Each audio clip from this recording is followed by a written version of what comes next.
righty, let's go and start. Let's go and start, man. Okay. So we're in it. We're in the Boyd's War between Mr. Deadman and Jeremy Peterson. Not Jeremy Hambley. That would be a more trending name, like the quartering, right? But no, much more important person is Jeremy Peterson. You know, I like that whenever we do a stream, when we make content, it's about a different Jeremy, a much more important Jeremy. I'm tired of, my feed is nothing. My YouTube feed is nothing. But the quartering this, the quartering that, I'm just like, I don't care anymore. All right.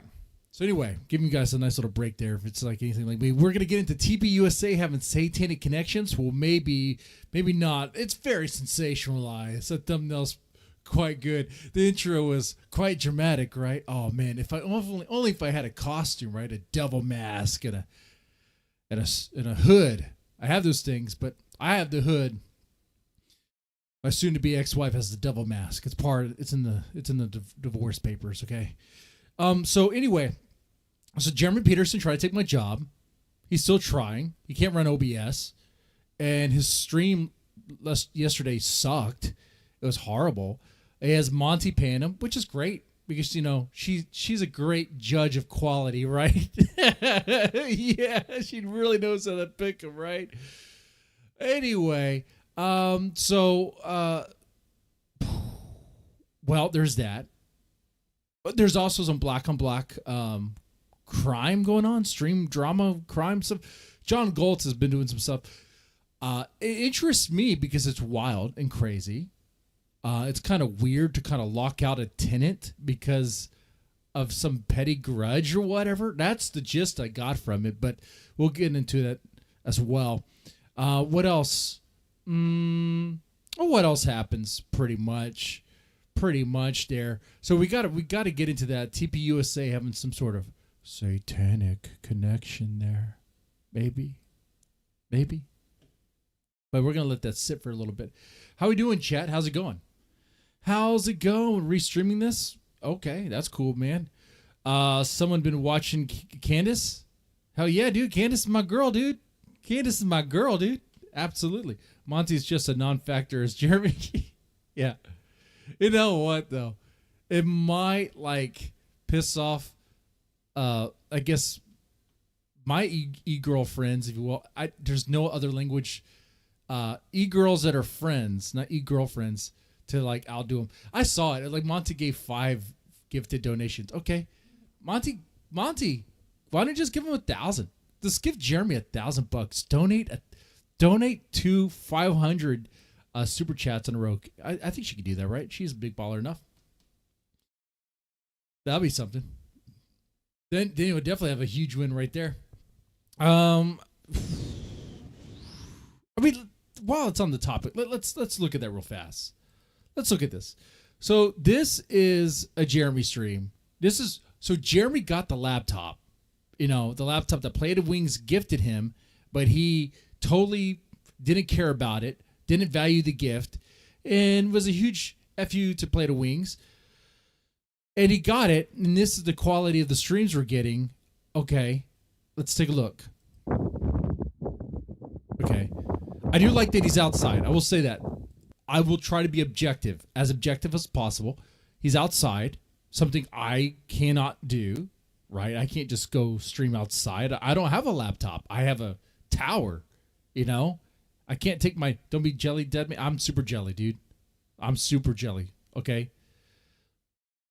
So jelly, it's leaking. Okay. I'm the grape jelly that's, I'm the jelly donut that's leaking. That don't matter. You know, I don't have any personality at all. Okay. I have 0 personality. In fact, I should, you know what? Let me react to how Jeremy reacts to things. Yeah.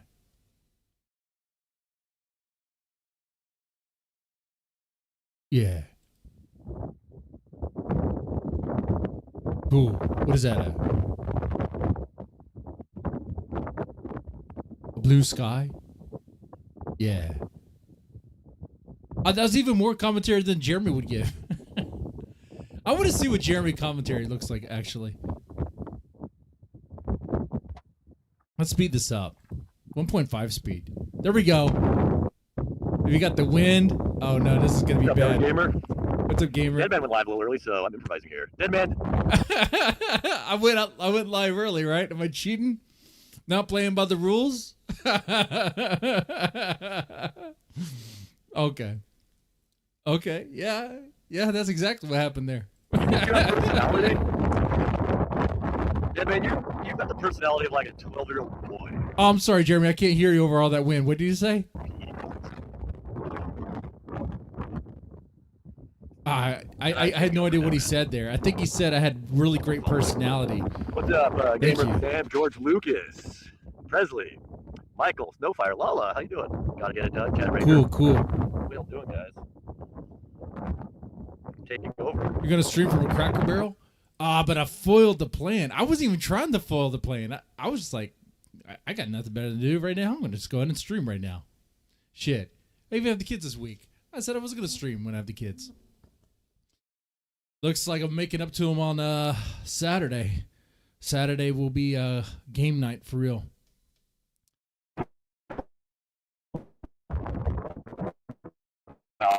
Audio sounds good. Good. How's the connection? I'm working off a hotspot. We are coming at you 720p. And yeah, I think we should be good on internet, right? No, his internet's probably better than my internet. Yesterday, my internet was sucking it up around this time. I don't know what was going on. There was some interference. Deadman, you don't have personality. Oh, okay, I don't have personality. I have no personality at all. Like there's zero. Yeah, I totally have no personality. It just whatsoever. You got the personality of a cuck. Of a cuck. Okay. You have the personality of a virgin. Okay. A tryhard. Deadman, you should be chill. I'm a tryhard. I think I'm pretty chill. I think I'm maybe too chill. What's up, I might be the chillest. Takeover. You feel like fighting for prime time, man. I'm trying to light a fire under the guy. Some people say I'm so chill that I actually put them to sleep because they the sound of my voice, comforts them and soothes them. If anything, I'm kind of like a sleep aid. I should really start a third channel and do like an ASMR stream. That would be something. I figure if I threaten to take his job, he might perform a little better. Well, maybe talk a little better. It would feel more like a threat if it was actually a threat. Can we see what he's up to? Let's see. What is he up to? Talking about Scarlet. Ooh. I was even wearing pajamas. This stream was a day ago. 71K. That's 71,000 views. Now, it's probably not bots. Oh, yeah, that's right. I was talking about this guy who is not black. He's probably some mix. It doesn't really matter. This guy has, like, tattoos all over his face. Fake tattoos, by the way. Why? I don't know why. He just looks like a clown. A black guy. Cool. He's working obviously for attention. I mean, look at that personality, man. He's got quite the personality on him. I can see it being in this island. It's like the Island Boys and... Yeah, he's got an awesome personality, man. Blended together. Just no personality. He got me. Love that personality. The baby was like, yeah. Wind is a bit loud. Is it? It's hard to hear with all that wind. Okay, so here's this like, when you get Play-Doh? When you have kids, remember when you were a kid when you had Play-Doh, right? And you had... Exactly. This is what he needed the laptop for. Oh my lord. This is why I hate... Thank you, for the gifted membership. Thank you. Getting pretty tired now. You fell asleep already? Yeah, it's the power of my voice, man. Play-Doh. It's like they all get it all ends up the same. Like first starts off organized stuff, but then it ends up you're gonna have that one jar that's gonna have every. And this is when my internet was acting all crazy. I'm gonna get past that because that triggers me. My internet should not be like that. So this is the first log. It's still this whole segment. The whole segment was like that. Okay. So once again, he has a laptop, right? He's doing his laptop stream, but he's doing the same thing he would do if he had a phone. I will say, he does have the Michael Bay lighting, which I am a little bit jealous of. I am very jealous of that, actually. Not a little bit, but actually very, very. It's like extremely jealous. Okay, so jealous I can... Look at this, dude. I can't compete with this. Look at this lighting. This lighting is perfect. You can sleep at night again. Other than the fact that you really can't see him because it's so bright. All right, let's cover her better. All right. 7 hours ago, stream from a bed with Wi-Fi. Emma chill. All right, we're gonna get Ruby on Ruby I think I'm gonna coverage. say I'm a chill. I want to see what it looks like. I can get this on my tripod without fucking up. Jeremy, are you interfering with Deadman stream? Yeah, I'm just trolling the guy. Trying to make him better at his job. Because he sucks right now. Wake up, Oh, okay. crazy. I need to. So I wasn't the only one with sucky internet. That was like yeah, sorry. blowing. Yeah. Fucking 5G sucks. Dick. I was gonna stream at Cracker Barrel, but Deadman went live early, and I wanted to make sure he go live while he was It's live. like it So I changed protected rules, him. right? Is the Wi-Fi bad now too? Ruby, too much makeup. Too much makeup. I'm gonna say it right now. Oh, by the way, there's also other interference here at play. There's another player in this who wants to take my job. And actually, this guy already took my job. He doesn't even know it. I don't think he realizes. I think King TL is streaming right now, if I didn't know any better. Which is like, he's streaming. Yeah, he's streaming right now. We know. Oh, thanks, Dan. Dan, your dad and I went to this in the theater. Can you not? When we talk about old movies like this, King is streaming right I now. love Cops, dude. What is he doing? Was he covering me? No, he's taking the time slot. I like that, but he's doing original stuff. Yeah. Okay, I like that. Okay. Okay. Already, he's probably gonna have audio issues. It happens to the best of us. He's one of the best. I don't ever need to take my time, Candy. I'm fired up right now. He's fired up. He's fired up. He's fired up. All right, that's good. We're watching movie trailers. Maybe we're watching a full-on movie. I have no idea. I can have a picture of it.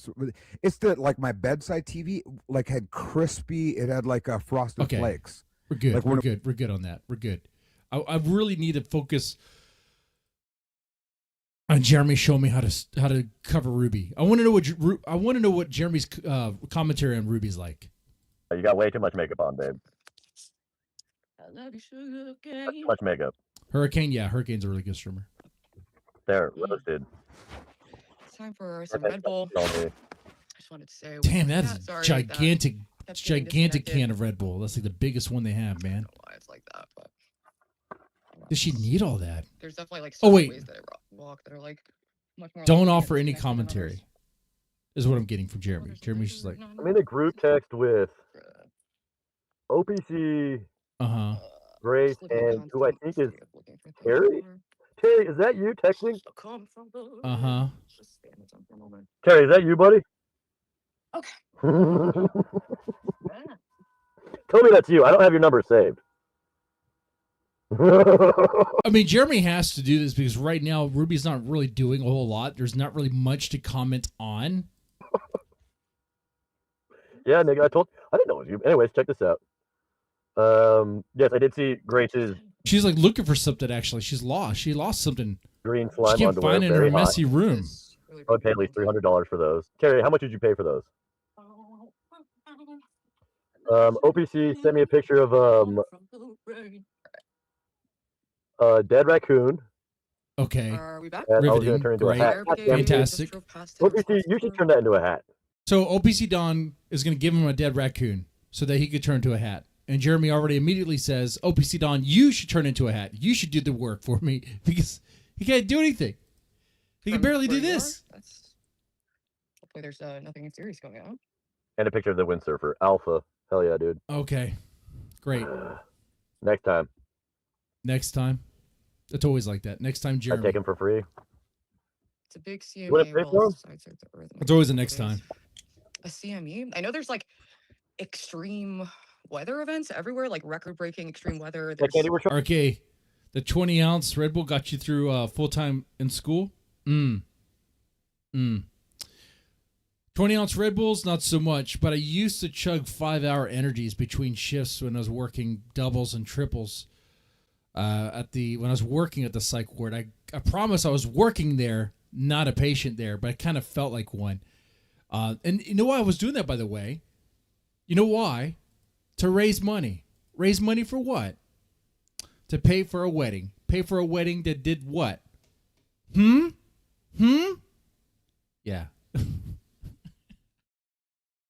Money well spent, huh? No. Anyway.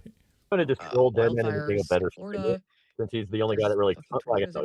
Hurricanes, volcanoes erupting. But not a lot of people are coming. But Deadman's usually the guy that covers me, so... USA. Oh, except I didn't cover Jeremy at all yesterday. make him better at it. Okay. My nose is perfect. Thank you. Now I'm covering him. He's got a very childish sense of humor. And it was from my mom's side. I but my do? older brother had, like, a lot. Oh, I do. I'm very childish sense of humor, guys. Not like the highbrow, high quality sense of humor of Jeremy. You know, Jeremy Peterson and the very high class humor. Nose like my dad. I always thought he looked I like have the a childish sense of humor. clock from Beauty and the Beast. A sham wedding. That's right. That A does sham wedding for a sham marriage. You know what? I don't even think I was even married to her. In fact, you know what? That's what I put in the divorce filings. You know, this whole divorce is null and void because I was never even married to her in the first place. Ha ha ha. Gotcha.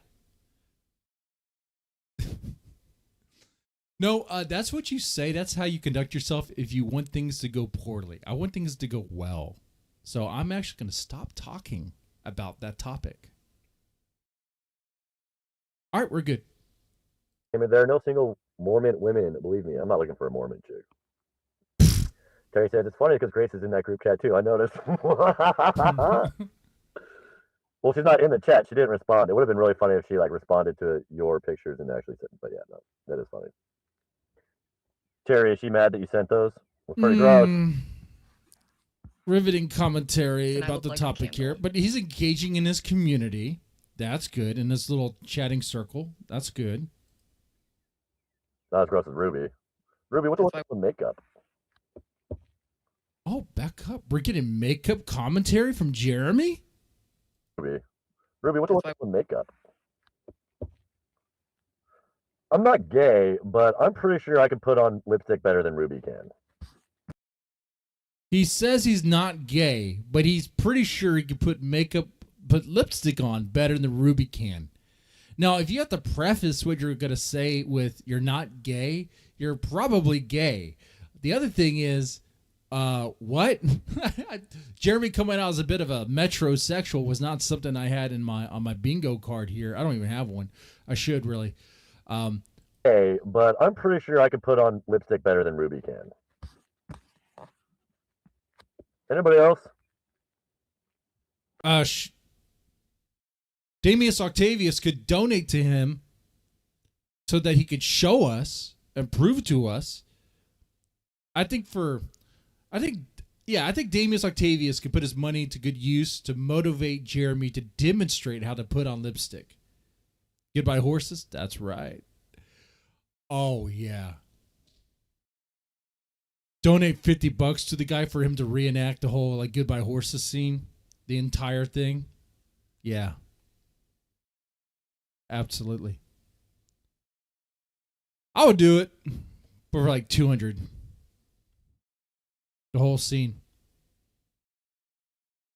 Terry, don't you feel like you could put your lipstick on better than Ruby could? She doesn't know how to color in the color or stay within the lines. Your audio is wonky, Derek. God damn it. How's that? Jeremy BRT, there's nothing wrong with that. That you're right, Kenny Lee. We are very pro-gay here, okay? Very pro-gay. The fact that Discord banned me for being anti-gay is obscene. Open up the mic. It's up again. I was in trouble. Why did I go live today? I should have just waited till I was back home. You went live because you wanted to steal my time slot. Oh, man. Okay. This is great. This is what I missed. Oh, he's all pouty. Why is he pouty? Why is he so sad? All right, let's see what this whole like Thorpe stealing thing is, right? Let's see what's going on. Okay. And then what does he say at the end? I have a master's degree in theological studies. Theological studies. Master's degree in theological studies. Overreacting to me. Okay. Fire gay. They said I'm hateful. So this is it. They said I was. This is cool. I want to be the main character. King TL is still the better streamer. Absolutely. This is a King TL stream. Terry is actually being a buddy.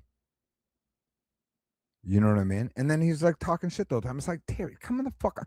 Terry, this is why I gotta smack you, Terry. Edward's like, oh, Tommy, what do you get? Because sometimes when I ask you guys for genuine like feedback, You guys do dumb, trolly shit inside the time and place, dog. This Time is and great. place. I love it. Okay, so if it's the time and place to fucking rabble rouse, if we're rabble rousing, definitely much more then interaction we'll rabble rouse, bro. with the chat. The fuck you mean? This motherfucker brings up everything, dude. He has more personality. Oh, it's fun. Everyone can joke about my amphetamines use, my fucking criminal shit. You're gonna act like he doesn't. Terry spreads rumors that I actually want to sniff Grace's farts. Which one's worse? Did I bring up that Terry had sex with a woman with four different baby daddies, that he loved all the kids and he loved her, or that I fucking wanted to sniff Grace's farts in the hotel room, dude? Which one's worse, bro? Think about it. Which one's worse, Terry? Would you rather be a man that is a good fucking New England or Northeastern man that's been there for a woman that had multiple fucking babies, daddies, and dude, kids, and you stood there and stood by the side being a real man fucking that you love, and recognizing that, or recognizing that I want to clip that out, make a soundbite. That would be my next donation thing. Be like, I want to smell. I gotta save this. I gotta save this and record it, or clip it out, or something. Whatever I have to do. She crochet him. Man. Stop.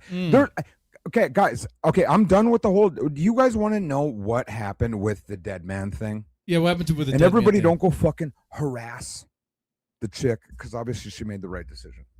But wait, is there something I don't know? What? I stole his little Mexican Latina side piece, and I know that's what it is, bros. You guys can say it isn't or say it ain't. He's been saying it since this one random ass streamer who was whatever, just a random chick streamer, fucking talked to Dead Man when he thought he was in his fucking glory because he's a Leo too. And okay. Even if fuck that, is he talking about if you guys ROM? haven't noticed, Dead Man's turncoated by being a fucking. All of a sudden he's lackadaisical with amendment rights and being on the side and slip and slide. It's how we ride. I'm Mr. Dead Man.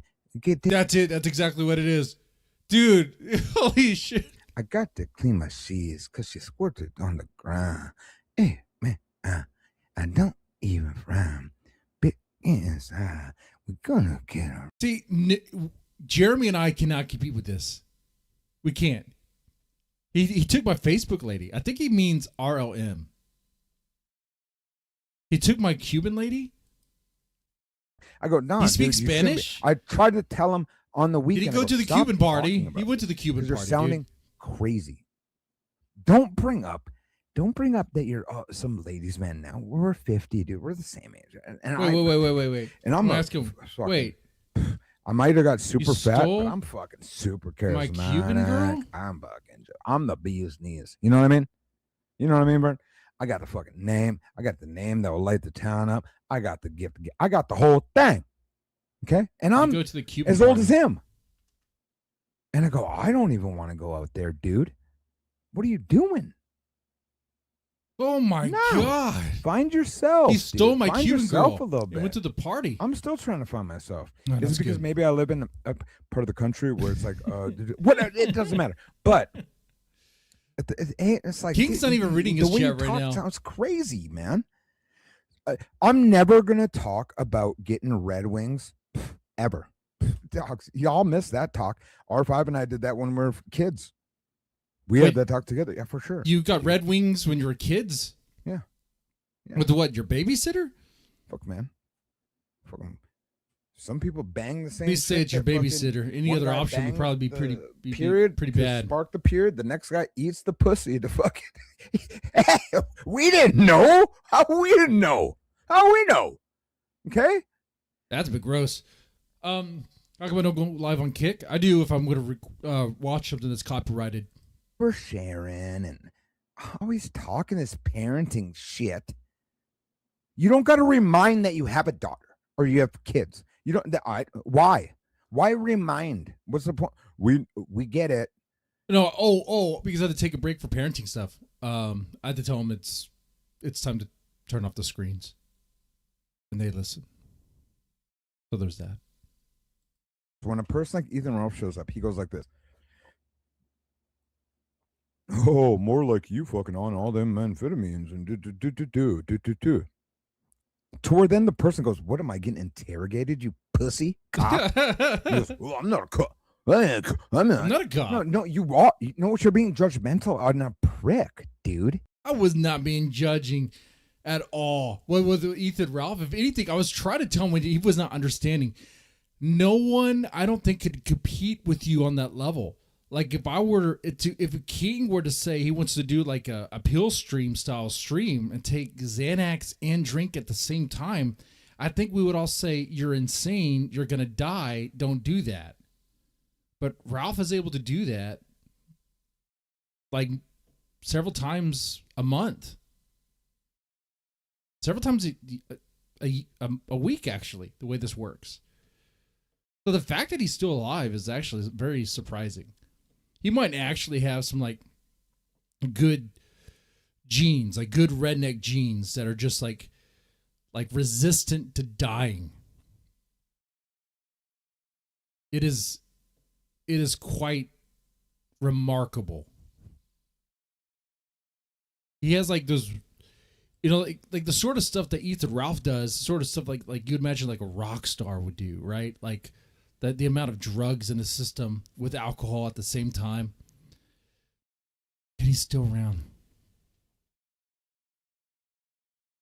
Yeah, he's yapping about my stream. King is gonna be the Ethan Ralph of Boyd. Well, we would all first have to be his co-host and stuff. Maybe Get Crack could be his Zidane. That makes sense. God, I'm so fucking racist sometimes. Jeremy could be his Gator. I see it. Oh man, I'm out of options now. What does that make me? Lanky, like hippie dick, like bush and weird cock and like fucking butt hair and what? I always talk about weird.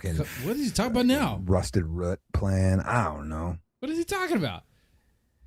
So you hurt, boss. King is such a good streamer. He's beyond just a stream. He's not. Hey, if you motherfucker, if there's anybody that I work with on the crew, show yourself, you fucking clown. He's not even. Oh, okay, now he's responding to chat. Because I'll call you all out by name and address, dude. Anytime I feel like it's somebody sector, he's gonna dox him. Okay. I'm gonna be Shota like, 98. I am your boss. I will fucking dead serious because Shota 98. I think I know exactly who you are, Divvy. You've been slacking. He's not reading my chats, which is so sad. Real game and chill. Dude, real game and chill. Even if you were a homie that I've grown up with my entire life, bro, he doesn't even that means know. you somebody I grew up. He doesn't know your name is Real Game and Chill, and that's the way you're doing it on like on your side shit, and I'm doing my shit on my side shit, dude. Does he know? He does. Yeah, I must not have known you. Okay, Real Game and Chill. That's a shit name. It's a shit name and a shit attitude. Okay. My dogs wouldn't even call me. They wouldn't say bosses too. You mongoloid. Mongoloid. I love that. Fuck. Oh, okay, Killer Tony. He talks like a dork too, which is so funny. Now I want to talk. Speaking of black people talking, now we're going to get into some. Before we get to the TPUSA having some sort of satanic connection thing, we're going to get into some black on black drama. Okay. John Galt is not having a good time. Actually, he's probably having a really good time now to think about it. He's having fun. He's having fun. We're gonna get into this here. Let's do it. Let's get past the music. Let's just roll right. He's gonna talk about this. I usually treat white people with distinction. Okay. But I'm gonna treat this white bitch like she Bob baby mama. Okay, he's going off about the white bitches. Been locked out for hours now. You can see the messages. You saw the messages. Okay, so some context here. There's a white bitch that's locked out of her house. Been locked out of the house that John Galt owns, that she pays rent on for hours now. This is related to drama between him and Bob, which is you guys may know who they are, may not. That doesn't really matter. What really matters is that, for me anyway, this is just some interesting drama here being cooked up in real time, and it's having real effects with real people like that tenant there. We'll see if this was a petty reason or something else, but to me it seems like it's kind of petty. We'll find out. Bitch locked out. Bitch. I'm gonna treat you like you fucking some DI pilot nigga. Ooh. You laid up with this DI pilot nigga, you're gonna get treated like a nigger, bitch. Damn. Even though you white. I don't know if John Galt knows he can't say that word anymore. We make this bitch wait a little bit. Hot out there. This Mr. Watch the White one. See, I be wanting blood, nigga. Oh, Fuck shit. around, play with me, nigga. I put this shit on the next motherfucker. Like I was listening to Gimpy say John Galt was probably so mad at Bob. That's why he snapped about the beer. Okay, well, what you gonna say today? I'm about to snap on a fucking white woman, and I'm just gonna envision that this is what Bob's woman looked like. So Bob, he's being mean to that tenant because he's envisioning that's what Bob's woman looks like. Bob the pilot, who's like CT's pay pig, that sort of person there. And by the way, John Galt is just, it sounds like to me he's salty because he got banned. Okay? He got banned from CT's panel.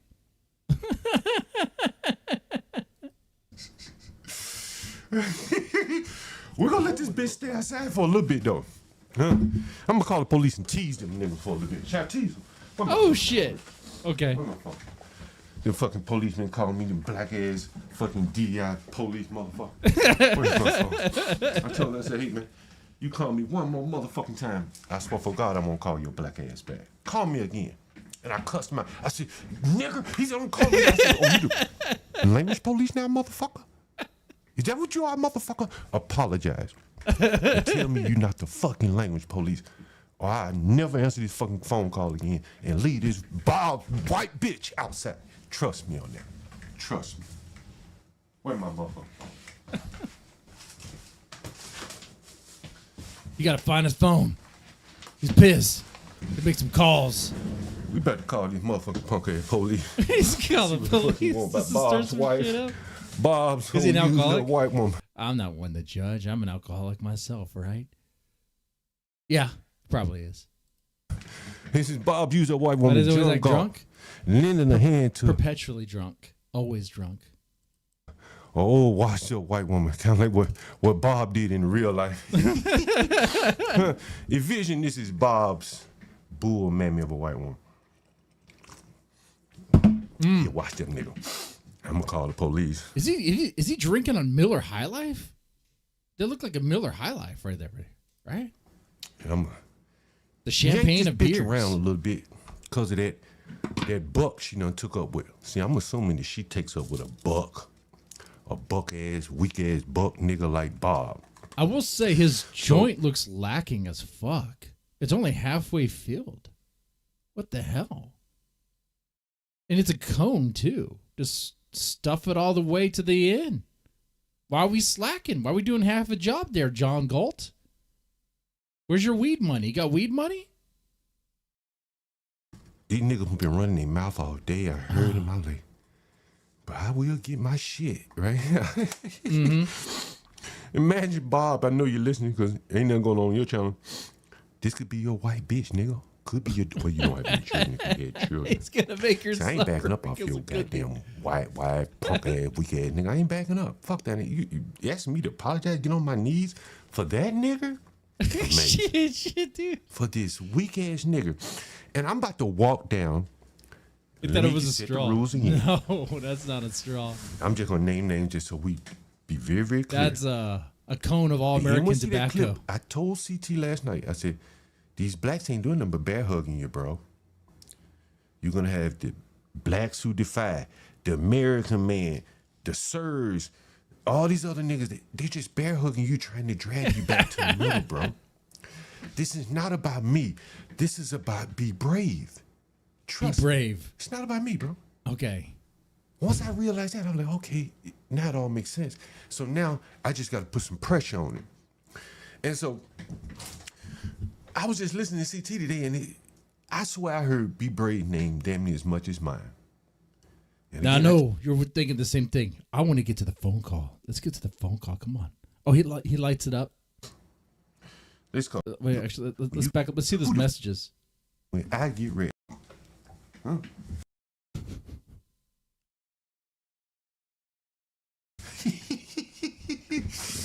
Police calls me about a tenant locked out.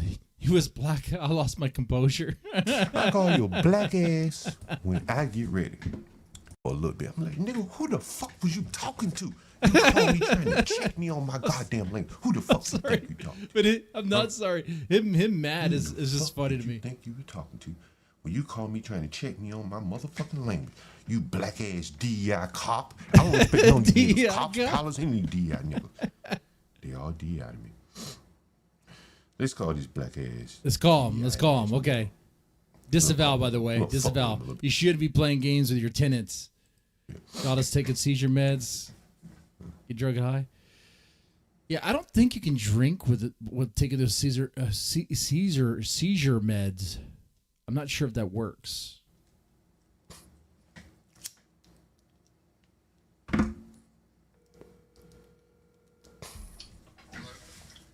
Is this that fucking black ass police that was calling me, talking all that shit to me while I was on the motherfucking train?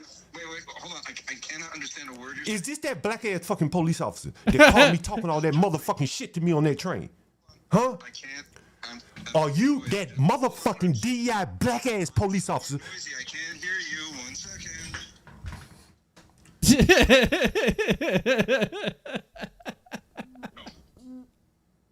Okay, go ahead. What are you saying? Are you that black ass fucking DEI police motherfucker? What? Are you a police that work for that black ass DEI police agency that called me talking all that shit on the train? And I told your black ass I'll call you back. You kept texting me and calling me motherfucker about a motherfucker locked out? Was that Yes, you, your motherfucker? tenant. Was that you, Your motherfucker? tenant- Oh, now his audio is much better than his. Locked up. Yeah, listen. No, I don't give a fuck about that tenant. Look, hold on.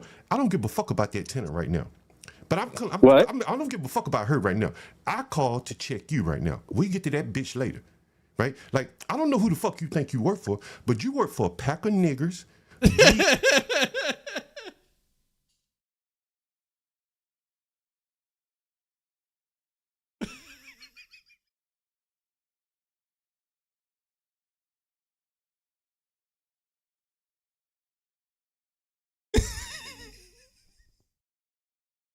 Does anyone get like flashbacks of like Dave Chappelle's like KKK skit? You work for a pack of damn fucking shit. Now, okay, he's crashing out. He's just mad. He's crashing out because he got banned on CT's panel. Sucks to be him. Maybe I should make an appearance at CT's panel. I don't even know what they talk about, but I think they like me. I'm a nice guy. DI niggers. And so when you call people like me, I'm sorry, who do I work for? I'm sorry, who do I work for? A pack of motherfucking niggers, DI niggers. That's who the fuck you work for.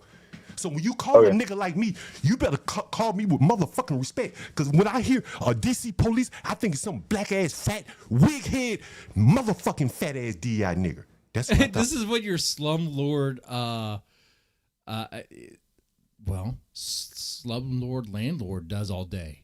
He drinks, gets high, and gets in arguments with the police. He's not doing a damn thing to take care of your house that you pay rent on, right? Psh, shit. Man, I can tell you some stuff about this place. Got this place because I had a pool. We're past May 8th. The pool was supposed to be open on May 8th. They even announced it. They put pink letters on every door announcing that on May 8th they're going to have this big opening in celebration for Mother's Day. Well, I guess what? I guess management was too busy doing whatever else they have. going on in their lives, maybe yelling at police officers or whatever, right? Because they didn't open up the pool.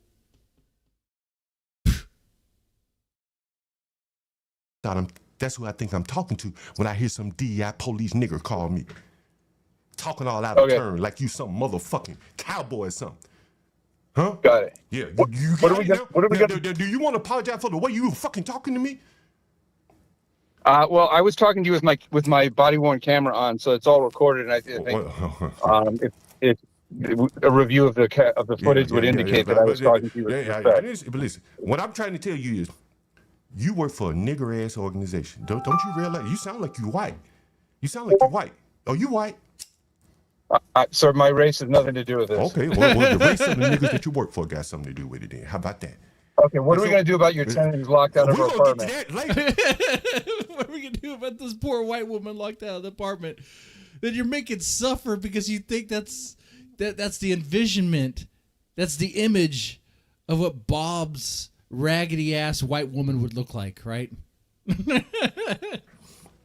But we're going to deal with this now because you need to. So understand that. There's a tenant, his tenant, right, that's supposed to pay rent to him, that he has locked out of her house that she's paying rent on to him, right? And the reason for that, it seems like just so petty. So petty. The reason for that is because he's putting his frustration, his anger towards Bob onto her. Some guy that he has like beef with on the internet. I don't know anything about this Bob guy. Bob the pilot. Okay? All right? But can you imagine that? Can you imagine that, dude? That's crazy. Made aware that you work for a pack of fucking niggers, and when you call people, you better goddamn get in line like you work for a pack of niggers. Don't nobody respect your ass working for no pack of niggers. You a white man working for a pack of niggers? What the fuck is wrong? Well, it doesn't sound like they're going to be his tenant for very long if they can find housing elsewhere. But I guess being a slumlord has its benefits in the sense that if they're renting from you, they might not have any other option. That sucks. Wrong with you? What the fuck is wrong with you working for a pack? I saw what your police chief looked like, that big old bull mammoth bitch. How the fuck you work for her, white man? What the fuck is wrong with you? Got it. We've established that. Now, what the fuck is wrong with you? We'll get to that tenant later. What the fuck is wrong with you working with that big old bull mammoth Patty Smith? Oh, she owes him money? Oh, well.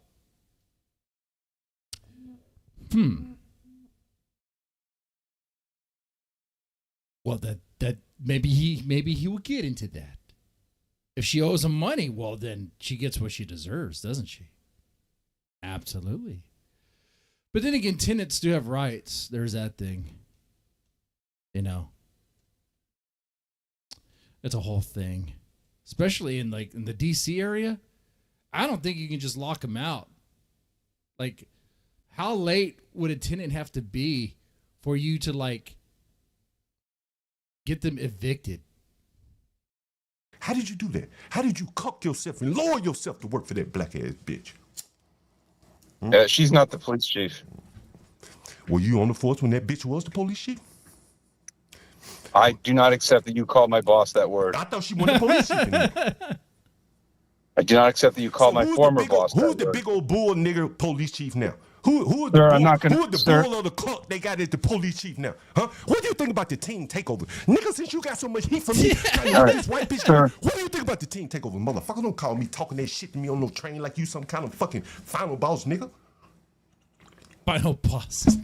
I got time for you today. I told you I was gonna call your black ass when I got off the train, right? And even if you ain't black, you represent niggers. So you paint it with the black brush.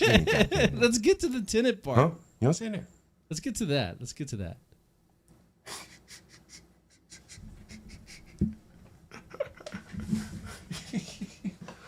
Oh, that was fun. But he hung up. Oh, that was dropped. fun. He'll call back. Nobody can do this shit like this. I don't think so. Can you imagine if Ron was doing shit like this? Thank God he's not for him, right? He could have been. People wanted him to. But he has more class than to do that.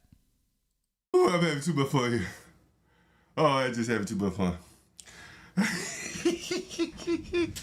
I got that bitch outside too. I got that bitch. Hey, listen, I better not say nothing.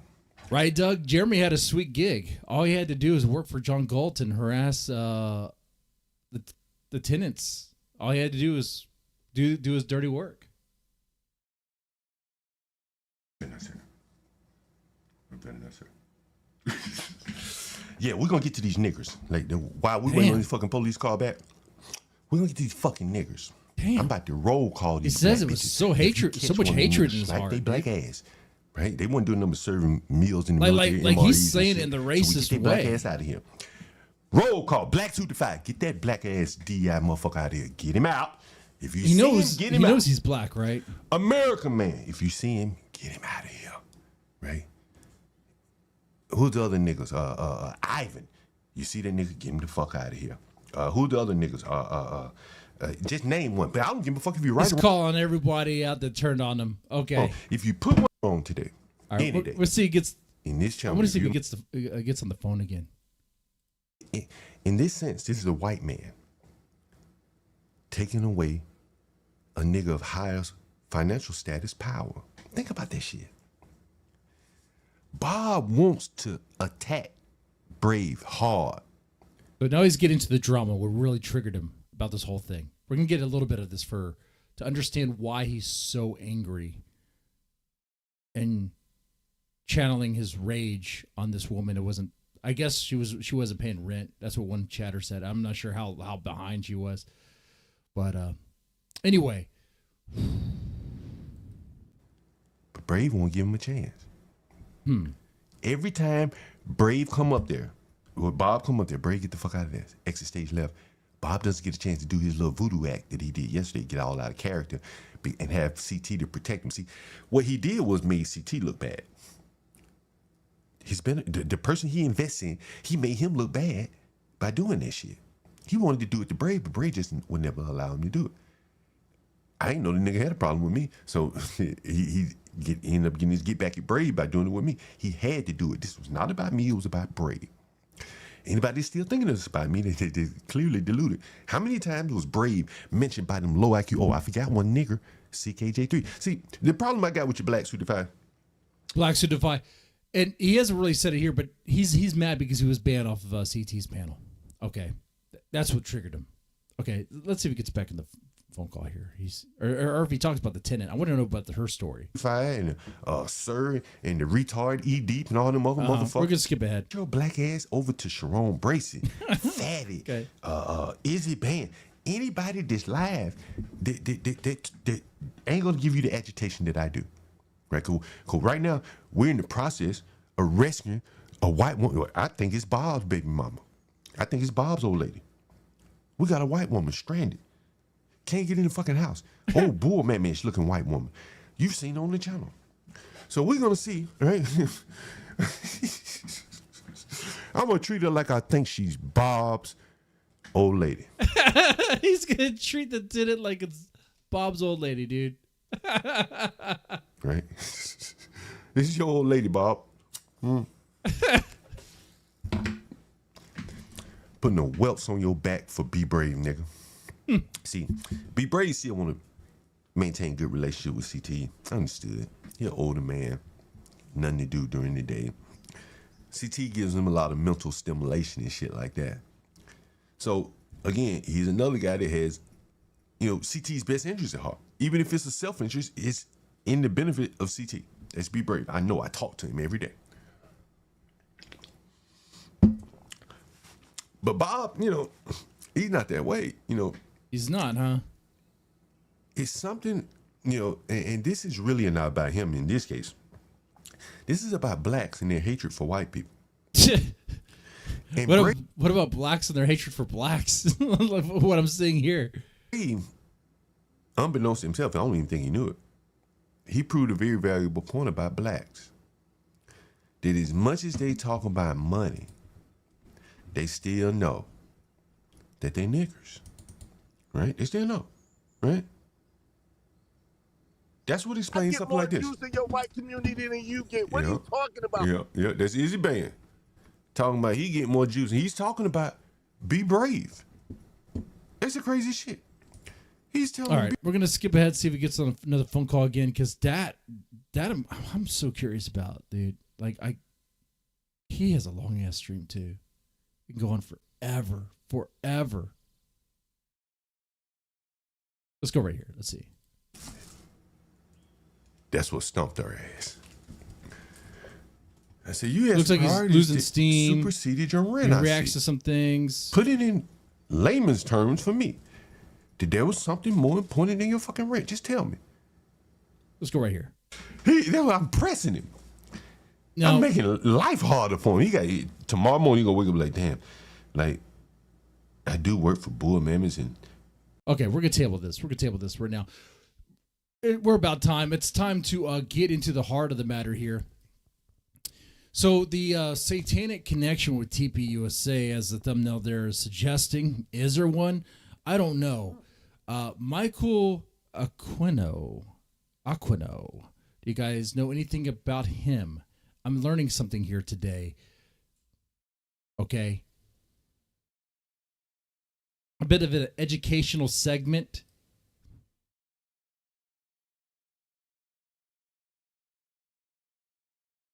Apparently he's a Satanist. He left the Church of Satan to form his own church called the Temple of Set. He's the founder and high priest. Now, what is his connection with TPUSA? Well, he was also a military guy. He was an Army lieutenant colonel, and ran some psychological operations, a PSYOP. Okay. Alongside Paul E. Vallely. If I'm saying his last name right, I don't know. Vallely.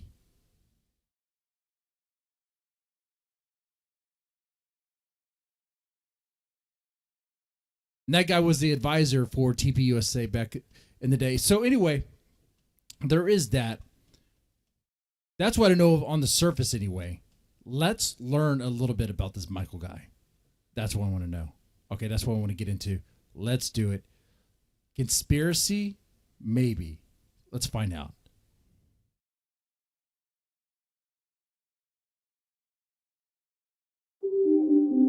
Whoa, spooky already. Turn it down. Spooky stuff, dude. And bestow these blessings of hell upon it. Get out of here. I don't really like to hear the squealing animals in the cemeteries when they do their rituals, but they give me free vodka. And so to cover up what I'd seen and what I'd been taking part in, I started taking drugs, which they provided. So that was of course they did. Another reason for staying at the coven. Dr. Aquino, the high priest of the Church of Set, Temple of Set, also a colonel. Look at those eyebrows, man. If you have eyebrows like that, you have to be a Satanist. Like, that's a dead giveaway. It's either you're a Satanist or you're like some sort of Star Trek cosplay, dude. Like, what is this? Interestingly enough, in the United States Army. Have you ever cursed anybody? I have really felt no need to, I would say, because events seem to adjust themselves to my satisfaction without my having to resort to that. But in San Francisco, we discovered that Michael Aquino is not all he seems. For a start, he's a lieutenant colonel in the U.S. Army and a specialist in psychological warfare, holding a top-secret military security clearance. Law enforcement have a... Wait. Now we get to this guy? Wait, hold on. We're going to get this connection, right? Holding a top-secret military security clearance. Law enforcement have arrested 22-year-old Tyler Robinson in connection with the shooting death of conservative activist Charlie Kirk. Kirk's widow, Erica, says Turning Point USA is going to continue holding events on college campuses despite this tragedy. Okay. The movement my husband built will not die. It won't. I refuse to let that happen. And I have Candace Owens claiming I murdered my husband.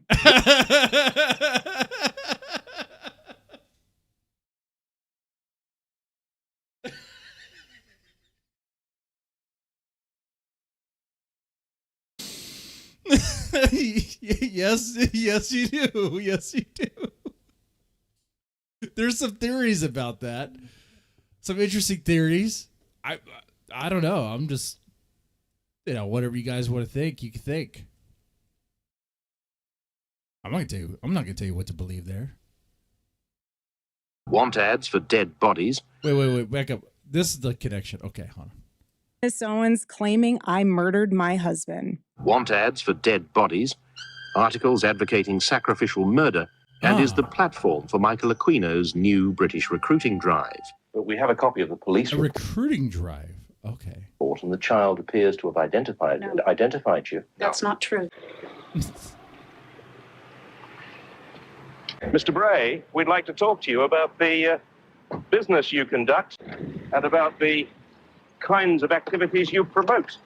We'd like to talk to you about articles promoting murder, witchcraft, advertisements calling for dead bodies.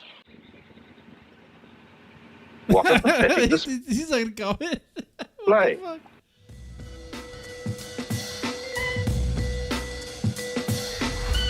Holy shit. Okay, yeah. Shout out to Noor Jasmine because I'm a ethical reactor.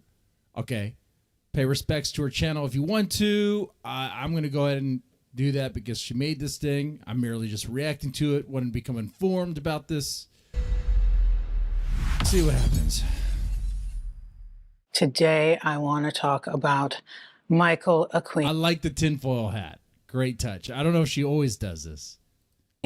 Michael Aquino was a political scientist, a U.S. Army PSYOP, which is Psychological Operations Specialist, and a Satanist. I made a video where I mentioned him briefly. I don't even... just a little there, right? Oh, and he's also a Satanist. It's like, that's an odd connection already. Like, I wonder, does King TL know anything about this? Does he? Is he streaming right now? Is he reacting to this? Is he done? Oh, Monty has gifted me a sub. Thank you. It's not a lot. It's not a lot, but it's a little. There it is. Oh, hey, where's Del? They're just flexing. Dan's flexing money he made. Okay, that's great. Okay, that's amazing. I do want to ask King about it for sure, though. I remember what that video was, but I do remember his eyebrows. Okay, they stuck with me. And I remember being like, this guy seems like a character. I probably should look into him. Well, Michael Aquino himself described his eyebrows as diabolical. He said that the reason why he groomed his eyebrows into sort of horns, really, quote, to be scary and unsettling. And he wanted to present this image as a form of psychological dominance. Now that this is the a guy tryhard. who wrote the paper in the military about PSYOP and to mind war. And mind war, as he called it. His boss, who asked him to write this paper, is on the advisory board of Turning Point USA. I don't know if you've heard of it. Look at that. I thought it was just back in the day. Is it current still? Oh, damn. Shit. I don't know if you've been... That's kind of odd. Like, why would a Christian organization be like chummy with a dude who's like a Satanist? It's kind of an odd thing. Huh. Hearing about this drama, there's this YouTuber, Candace Owens. I'm sure you've heard of her. And then she's got this whole beef going. And I have Candace Owens claiming I murdered my husband. And the list goes on and on and on. Man, it's just not, the performance of all this is not good. Charlie Kirk, who was the founder of Turning Point USA, who was assassinated, and his wife is Erica Kirk, and his friend is Candace Owens, and they're sort of having this thing because people are speculating about whether it could be a PSYOP. Every time there's something huge that happens and everyone's talking about it, there's always people that are like, it's a PSYOP, it's a PSYOP. And so when I found out that the guy who was part of this paper about PSYOP is now with Turning Point USA. And the guy who wrote the paper is Michael Aquino. Michael Aquino himself was accused of horrific crimes. And there was all this shit going on at the time known as the Satanic Panic. And people say that in itself is a PSYOP. And so I want to do what I usually do on my channel, which is I want to give you guys the facts, and then we'll discuss the theories, and then you can decide for yourself. So okay, I like that. I like that deal. All right. Understand everything. We really need to talk about Michael Aquino first. Sure. So the whole Makes thing sense. started on October 16th, 1946 in San Francisco when a demon baby was born. And, you know... A demon baby? Like, do we have proof that he's a demon baby? Kind of literally. And this demon baby was named Michael A. Aquino Jr. Michael Aquino was said to be quite a smart child, and you know, demon babies usually are. And then in 1964, he graduated I from... saw that, Nick. You knew. I saw that. Yeah, D-Dog is back, and he wants to mess with Miss Hayes, so she should be on the lookout. High school. He was an Eagle Scout graduate of Santa Barbara High School, and then he enrolled at the University of California, Santa Barbara, and that's where he got his bachelor's degree in political science. Me too. Always throw that in there because some of you guys are like, you have a tinfoil hat, like stick to makeup. You don't know what you're talking about. Actually, I do. Okay, they say there's a fine line between genius and insanity, and I'm not saying I'm a genius. I'm saying I'm insane. He was also an ROTC, United States Army Distinguished Military Graduate, and so this was in 1968 when he graduated. From there, Michael Aquino very quickly, they say, specialized in psychological warfare. 1968 is also when he meets the head of the Church of Satan, and this guy is called Anton LaVey. I believe that hate That's is right, necessary. Anton LaVey. Anton LaVey. Now, why do these people look like Command and Conquer villains, man? Control weight just as much as love is necessary. People that are in my group are professional people. They're business people. They're people that are from very responsible walks of life. Michael Aquino meets the head of the Church of Satan. These people have like looks that look, yeah, like he's got to be pure evil. Like he's trying too hard for the look. In 1968 at a screening of the movie Rosemary's Baby, which if you haven't seen that movie, oh my God, I've seen that movie and it's like pretty insane considering the allegations that are going to come out. But anyway, then in 1969, crazy shit happened. Michael Aquino reportedly had some sort of like mental breakdown where he almost took his own life and he was in despair and all this stuff. And then he finds this ad that's in the newspaper. It's this underground newspaper called Berkeley Barb, and it's for this satanic circle that's at Anton's Black House. So he goes and attends this satanic circle. Michael Aquino has several books, and in one of them he writes about this. He says, at that point, Anton LaVey said, where there is no meaning, we ourselves can create it. Thus, we are not creatures, but creators. We are gods. It took me a long time to understand the full implications of such a hypothesis, but even in its most immediate sense, it was a philosophical lifeline. And so him hearing... sounds about right. When I was in high school, I did have a satanic Bible that the LaVey Satanic Bible. I read it. I found it to be kind of pretentious and stupid. I was like, okay, this sounds like it sounds like just edgelord stuff. Like, I don't know. Like, we don't have to go into that. That they are gods and they created their own reality and all of that kind of like pulled him out of his despair, made him feel like he was powerful. His wife that he married was a Mormon.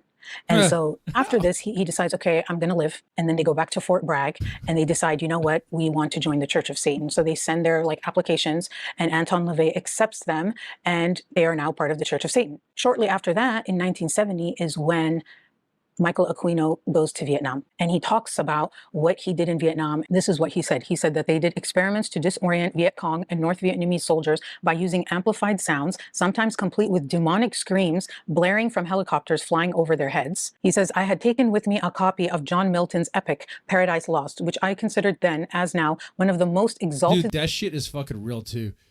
They would use those psychological tactics to fuck with them, to fuck with the soldiers.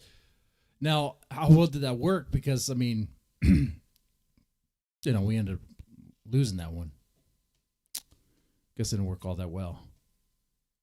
Statements of Satanism ever written. In early 1970, I took pen in hand, and during the moments when I was not occupied with military responsibilities, at the time I was based in the village of Live K, directing PSYOP teams for the 1st Infantry Division, I began to write a reinstatement of certain themes from Paradise Lost. It was hardly an ivory tower meditation. I wrote in old bombed out buildings dating from the French occupation, in helicopters, in tents, and in the midst of underbrush. Part of the text of the Statement of Beelzebub had to be reconstructed from notes at one point when an incoming rocket blew a packet of papers and the storage room holding them to atoms. Often I would be interrupted from my musings by the sudden necessity to dive for a sandbag bomb shelter. This is why they probably need to increase like the amount of PT that these soldiers do. Like if this guy didn't have as much free time as he had, he would have been writing all this gibberish. I mean, come on, man. Slowly but inevitably, however.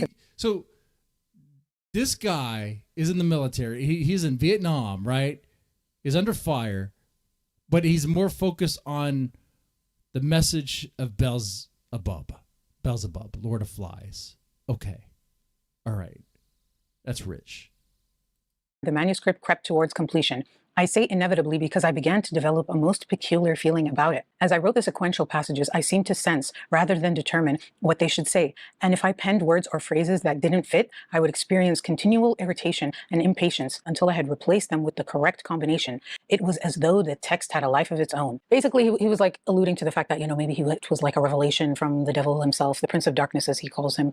And then in 1970, after he finished this Diabolicon, is what he called that, he sent it to Anton LaVey, and Anton LaVey loved it, was very impressed. And then when he returns back from Vietnam, he's like rises up through the ranks of the Church of Satan very quickly. And by 1971, he is How does one do that, by the way? How does one rise up in the ranks of the Church of Satan? Like, what do you have to do?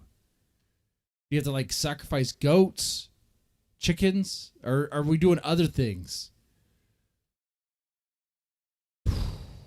Register caverns of the 4th degree within the church, and he became the editor of the publication known as the Cloven Hoof, and he sat on the governing council of 9. He became very, very close with Anton LaVey. Hey, there's John Galt right there. And was seen as like his right-hand man. And the thing with Anton LaVey was he was like a showman and very theatrical, and Michael Aquino liked that. They were also very much reaching out to people in Hollywood. Is it Hurricane Pyro with a little bit of fro there? Oh man, it's a token black.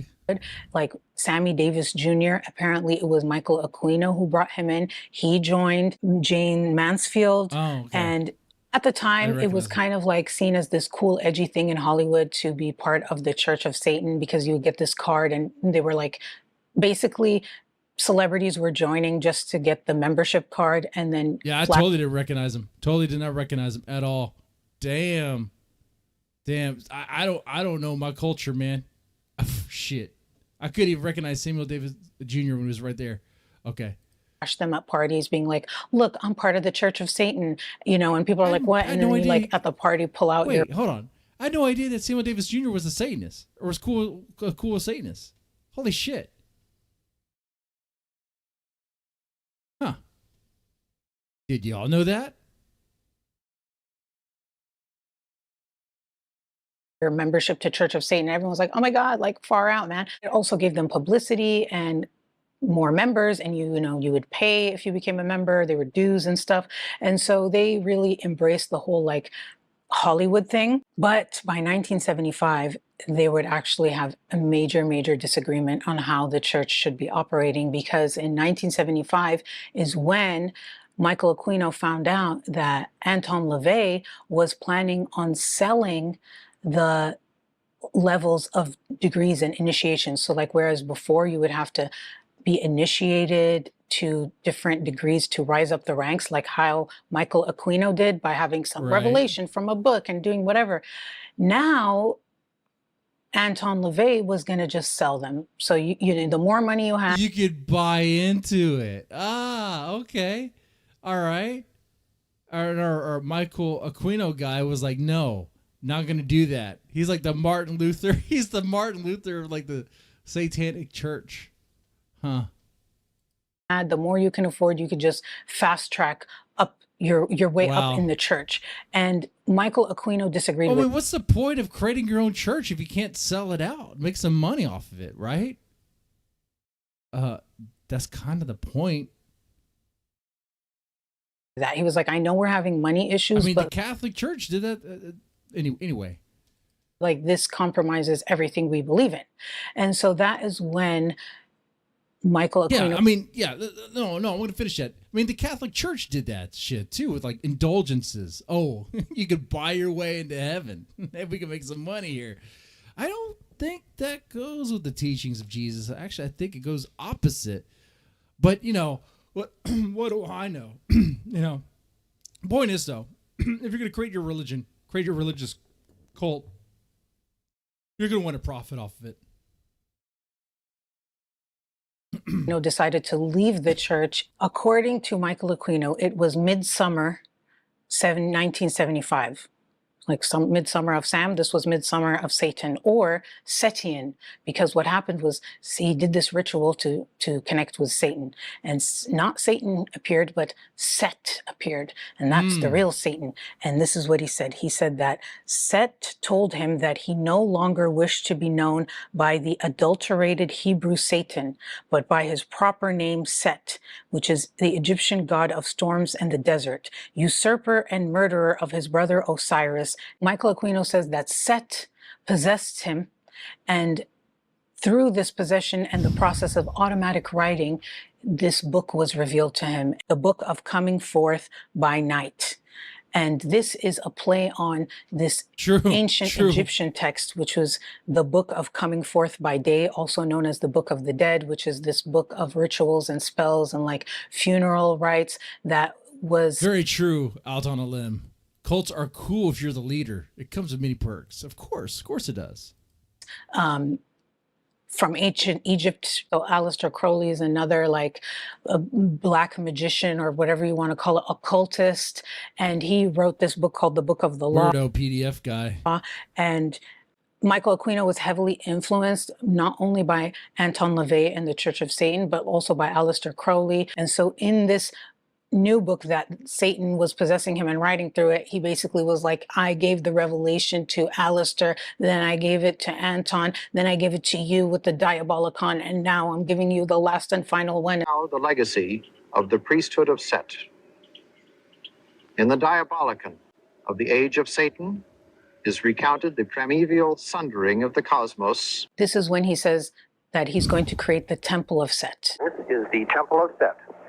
The temple is the only international satanic religious institution fully recognized by the United States government. Editing me here. Yes, I look like shit. I have that right. My face is peeled. Back that up. Counted the primeval sundering of the cosmos. This is when he says that he's going to create the Temple of Set. This is the Temple of Set. The temple is the only international satanic religious institution fully recognized by the United States government. Editing me. Holy shit. So he left the Church of Satan, created his own church, and it went even further. It got international. Okay. Here, yes, I look like shit. I have that right. My face is peeling. It will continue to peel throughout this video. Long story. Anyway, the point is, I just really needed to come in here and let you know that I forgot to mention that they're tax exempt. And they became tax exempt in 1975. You know why not? Of course. Guys, start your own church. Get it recognized. You'll be tax exempt. We could do that. Scientologists are tax exempt, and they went and bullied the IRS into it. So, Diabolical. Who are we to judge? I'm just telling you. Thank you. Brucey, yeah. Satanists used to Diabolicon, but now they just buy Lolicon. Yeah. I like the dad joke there that he made with that. She's kind of a baddie. Satan is now known. She has a baddie look to her. I do like that. Known as Set, and his followers are known as Setians, okay? Of the Temple of Set. And a lot of what he did with the Temple of Set is based on the Church of Satan. There's a lot of similar things with the degrees, but a lot more Egyptian terminology and like pylons instead of groups and the temple. So it's basically like he took the Church of Satan, mishmashed it with the Set and that stuff from Egypt and made it his own. Basically. And it worked. He was able to recruit people who were followers of Anton to his church and tell them, holy shit, there are a bunch of dumbasses out there who like believe this dumb shit and become recruited. Holy crap.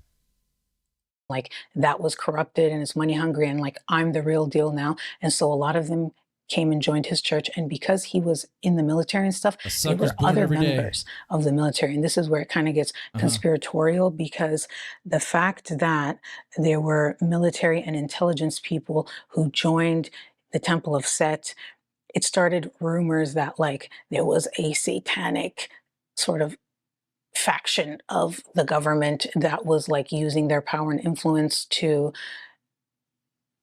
like further. Well, it kind of works that way though, doesn't it? I mean, if you guys are all part of this religious cult and you're working together and you're going up the ranks and you're working on the projects, you could relate this to just about any job, really. You guys are going to be looking out for one another, you know? You guys are going to prioritize y'all selves, okay, over anybody else.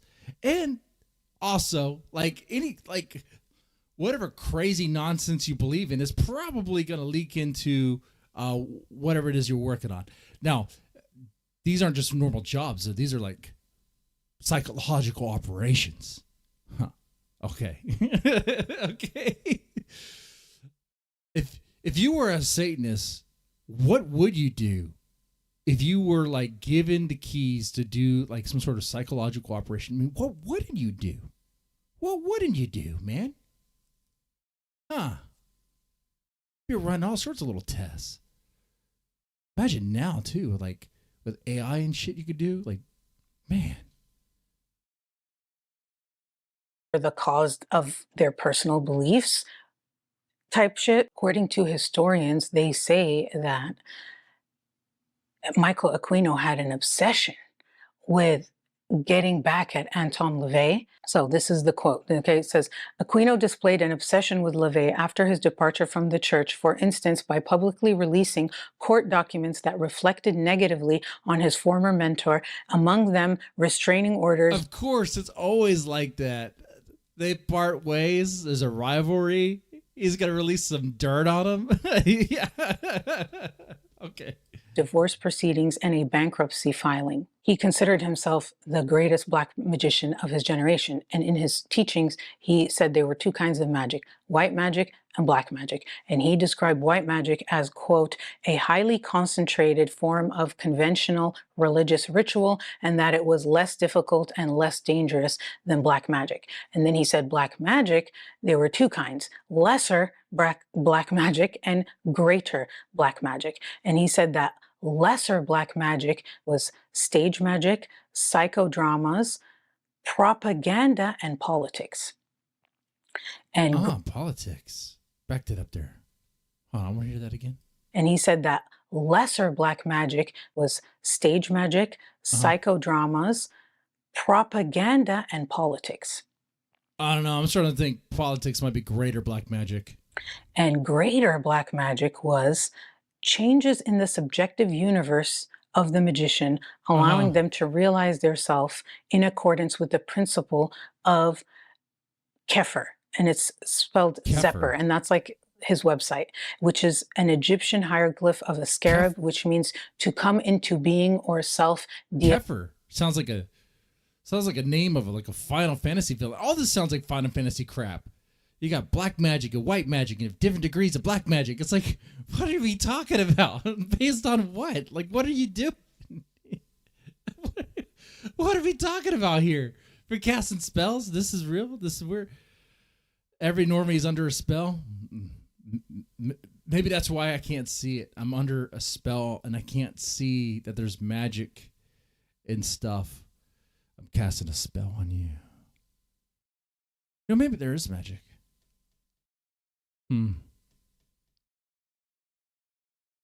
Miss Hayes is really pissed at the Thorpes now. Well, I'll let her know I have nothing to do with them. That I don't like them either. And if she ever comes down to Texas, she has at this point a place to stay for a night or whatever. You know, I'm cool with that. I'm 420 friendly.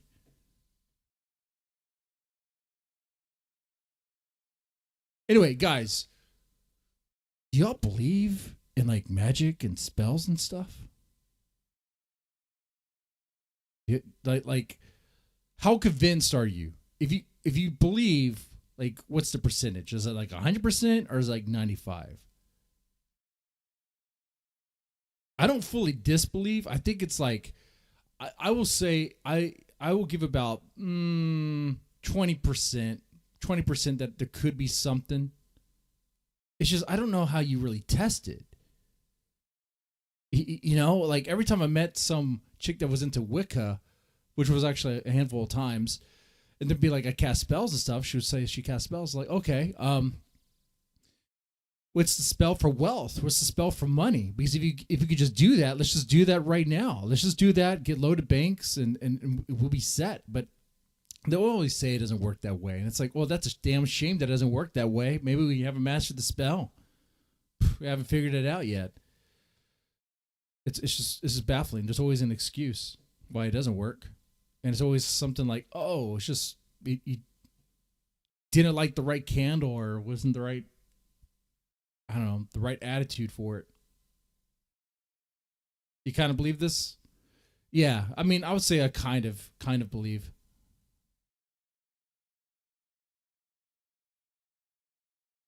Anyway. Deification, like basically becoming a god yourself. Instead of worshiping Satan, that is, you become your own deity. And that's greater black magic. The lesser black magic is propaganda. And remember, he's the greatest black magician of all time. And we're leading up to this mind war, PSYOP. The PSYOP, mind war, and the military, psychological stuff. And yet he believes that propaganda is magic. Okay. In a way it is, though, isn't it? The way it just manipulates the masses like crazy, right? Document. This is where the shit gets interesting, because we have this document, this paper, and it is a colonel. His name is Paul Vallely. He was commander of the 7th PSYOP group, and he asked Major Michael Aquino, who was the headquarters PSYOP research and analysis. Vallely, okay. And the psychological victory. I like that. We're going to need that. If we're not able to win with Iran, which I don't know, it's not looking too good unless things change, but I don't think things have changed in that direction. We're going to need to tap into the psychology of victory. We're going to get... Okay.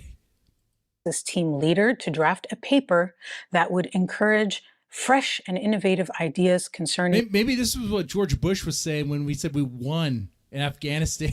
He's like, we won. It's victory. We won in Iraq. It's like, what did we win? I remember that when he declared victory. It's like, oh, we're just going to end this war now. That's what exactly did we achieve? PSYOP's evaluation.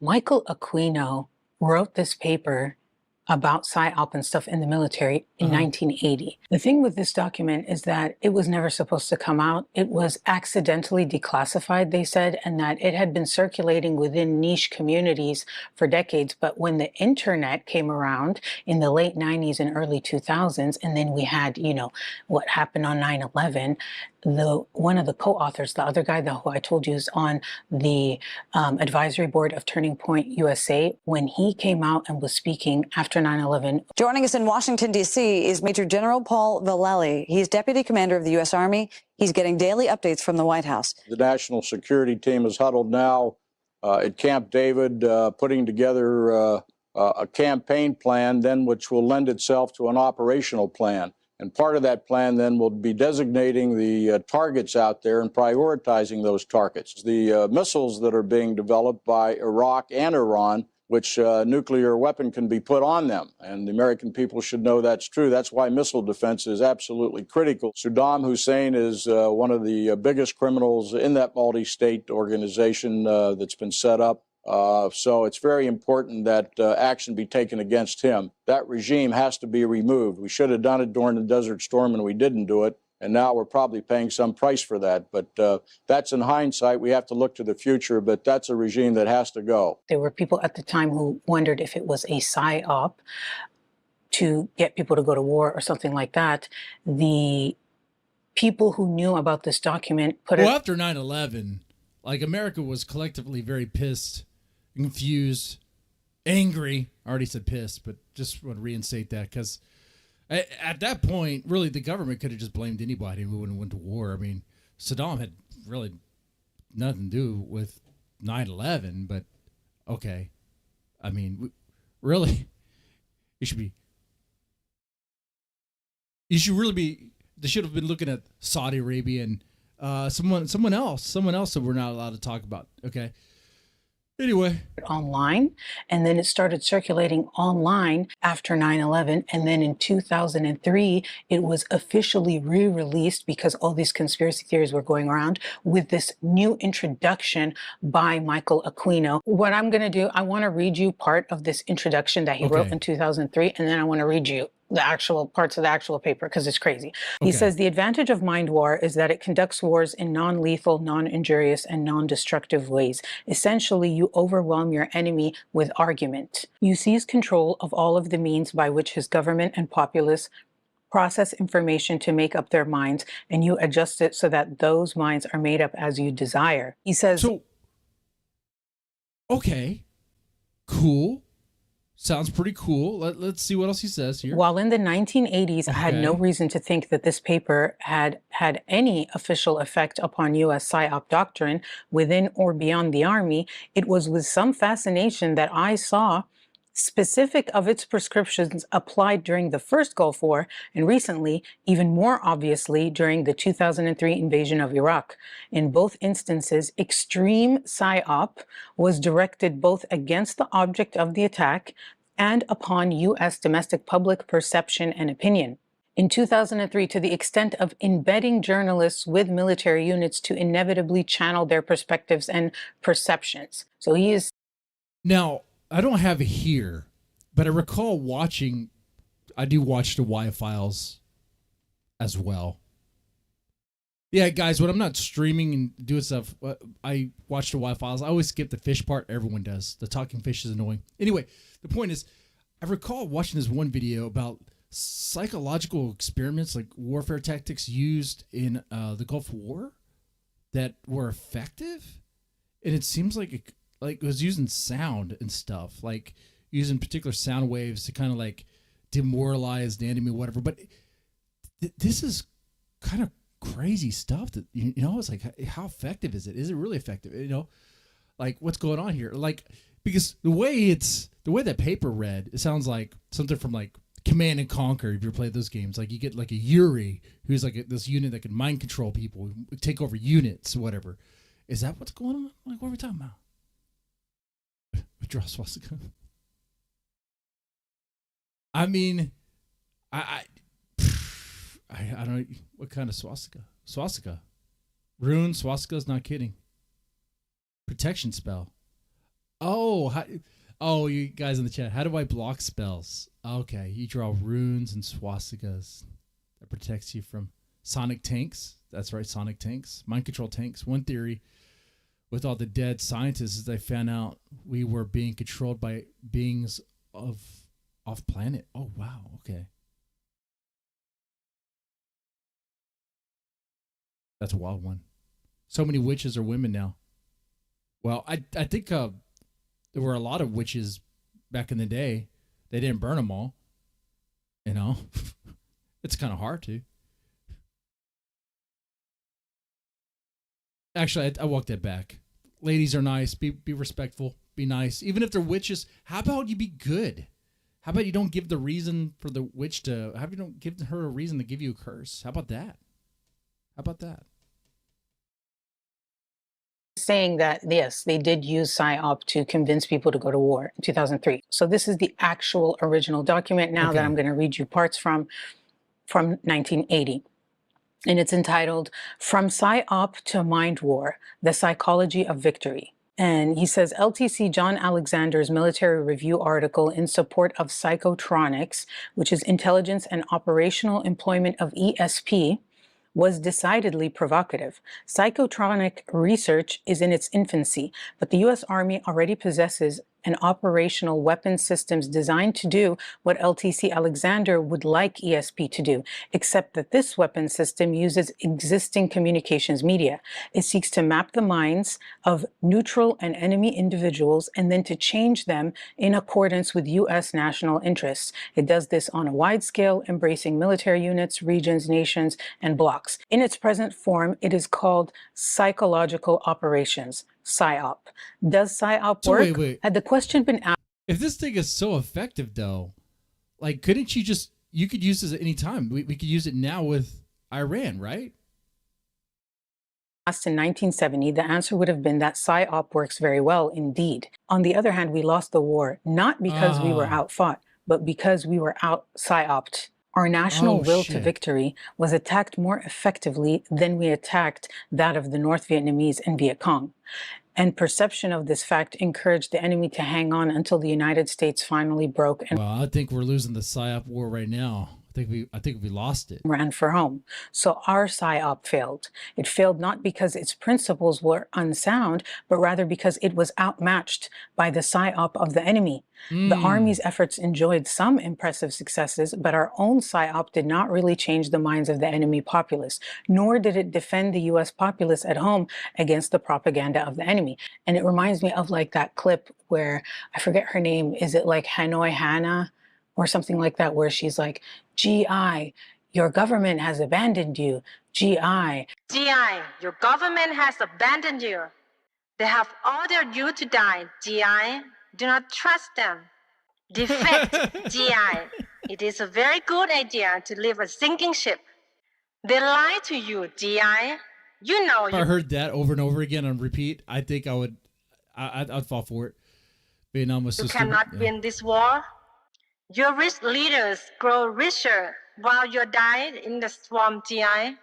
So what it is their propaganda outdid our propaganda. So we need to be better at our propaganda.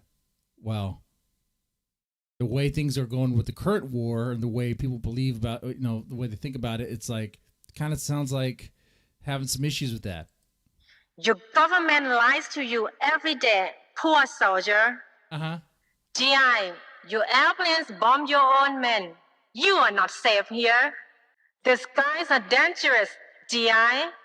They will napalm you tonight. They will napalm you GI, tonight. your helicopters fall from the sky like broken birds. GI, your government has betrayed you.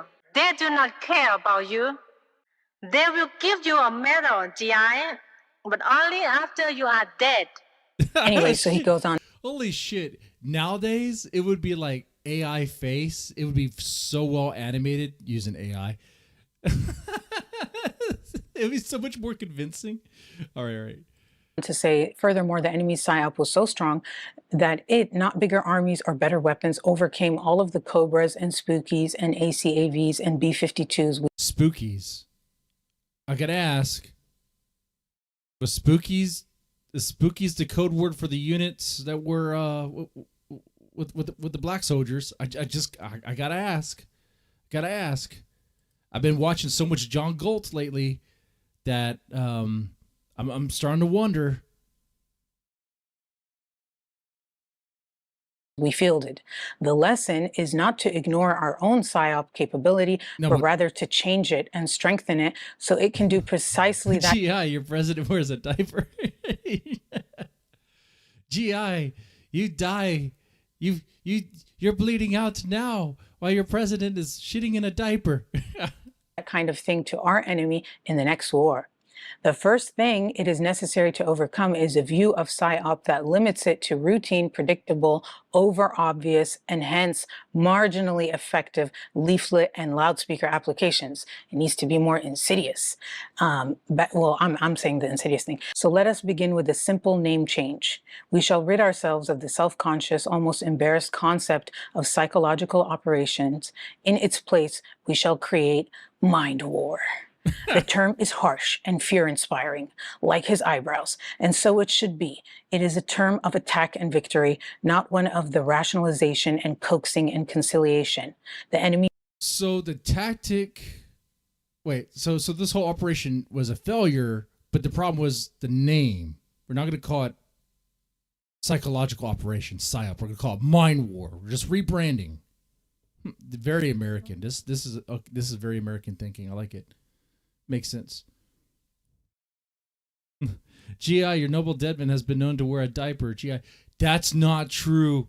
Fed up Southern girl. I never actually committed to the bit 100%. Okay, you never go full tard. Okay, you never go. All right.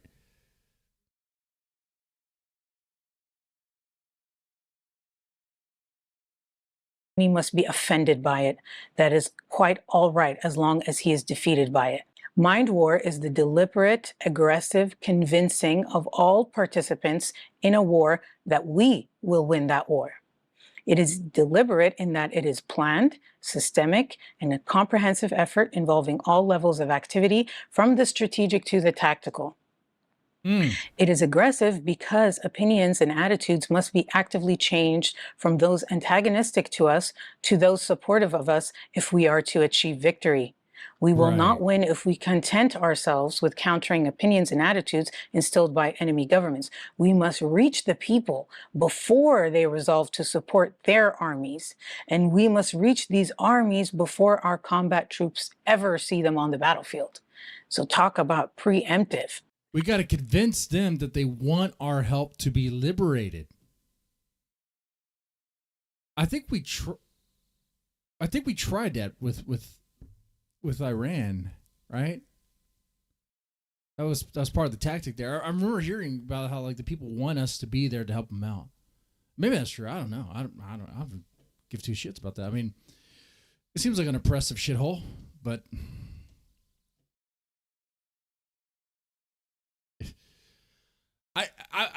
I'm like, okay, to me, it's like he spends so much time putting words on paper to describe this thing that's going to work, but is it really going to work? I don't think so anyway. But this guy, remember, is a Satanist who's in psychological operations, and he's connected with a guy that's on is advisory to TPUSA. I want you to remember this when we go later on and start talking about the events and what happened before his accusations and the tone that was set. Mind war must reach out to friends, enemies, and neutrals alike across the globe through the media possessed by the United States, which have the capabilities to reach virtually all people on the face of the earth. And this is very important. This is what a lot of people talk about with regards to the media being complicit in mind war or psyops, because Cat Williams says it's the year of truth. He's been, Cat Williams is crazy, but I think he's crazy because of the crack he smoked and also because of the stuff he saw. Okay. But he's not a liar. He has not been proven to be a liar. So, and I agree, this is the year of truth. Like, things are happening, right? For sure. It's real, dead man. You're light years ahead of this. They sent Deadman to prove for 2 seconds of this intel. Yeah. Like, I know, because you're like tapped into all this here. You know what's happening. They're going to talk about in this paper how important the U.S. media is to creating this. And so keep that in mind. These media are, of course, the electronic media, television, and radio.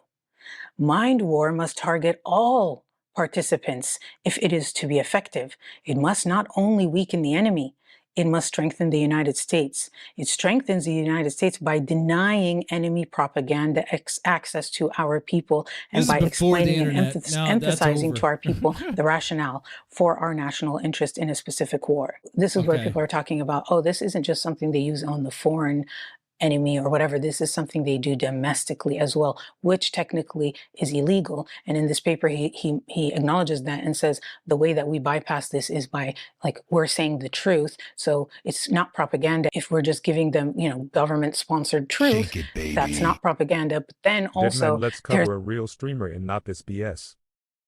Jeremy, we're learning something here right now. We're learning something. Okay? This like qualifier later on where he's like, and the truth is something that, we may not necessarily know. Well, let me just say it in their words. Okay, so he says, under existing United States law. Now, if King wants to come on and be a co-host for this, that would be great. Wait, he actually sent something. It's a solid book, real intel from old military techniques. Okay.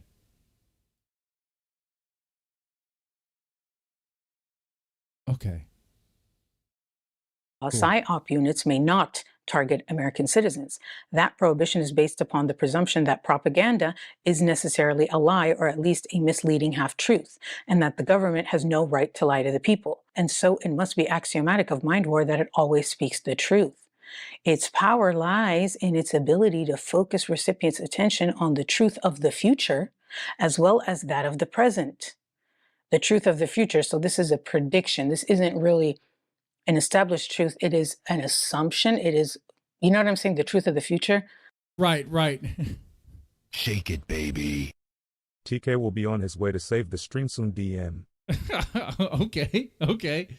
Yeah, I want to hear his...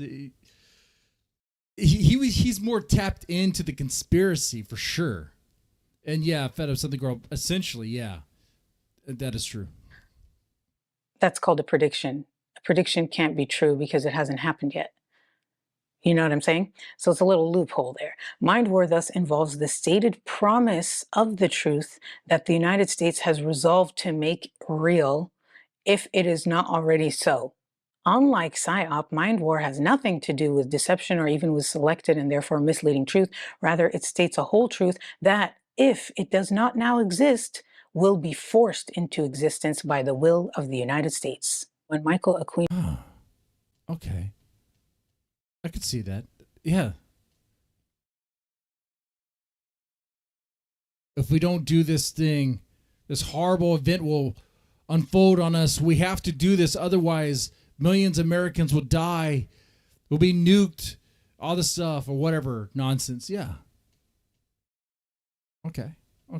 Aquino wrote this. He was like a high-ranking member of this temple of Set, where he is a magician and manifester and creating reality. And in this paper, he's talking about how it's not propaganda if we expose it to the American public, because it's a truth that we are saying will happen in the future. Which cover Ms. Hayes for the past hour. I'll do that one next. Which is kind of like manifesting, or she's not right? It's kind of like this concept of magic of he's King TL. This topic is more up your alley. I do apologize. One moment. I know you like conspiracy having stuff. A hard I figured you would be good for. No, it isn't. What I'm going to call Keep It 100 episode 1 starting now. No, and you can joke about all the fuck you want to joke about. I'm not joking. No, a lot of things are like this with people and humans.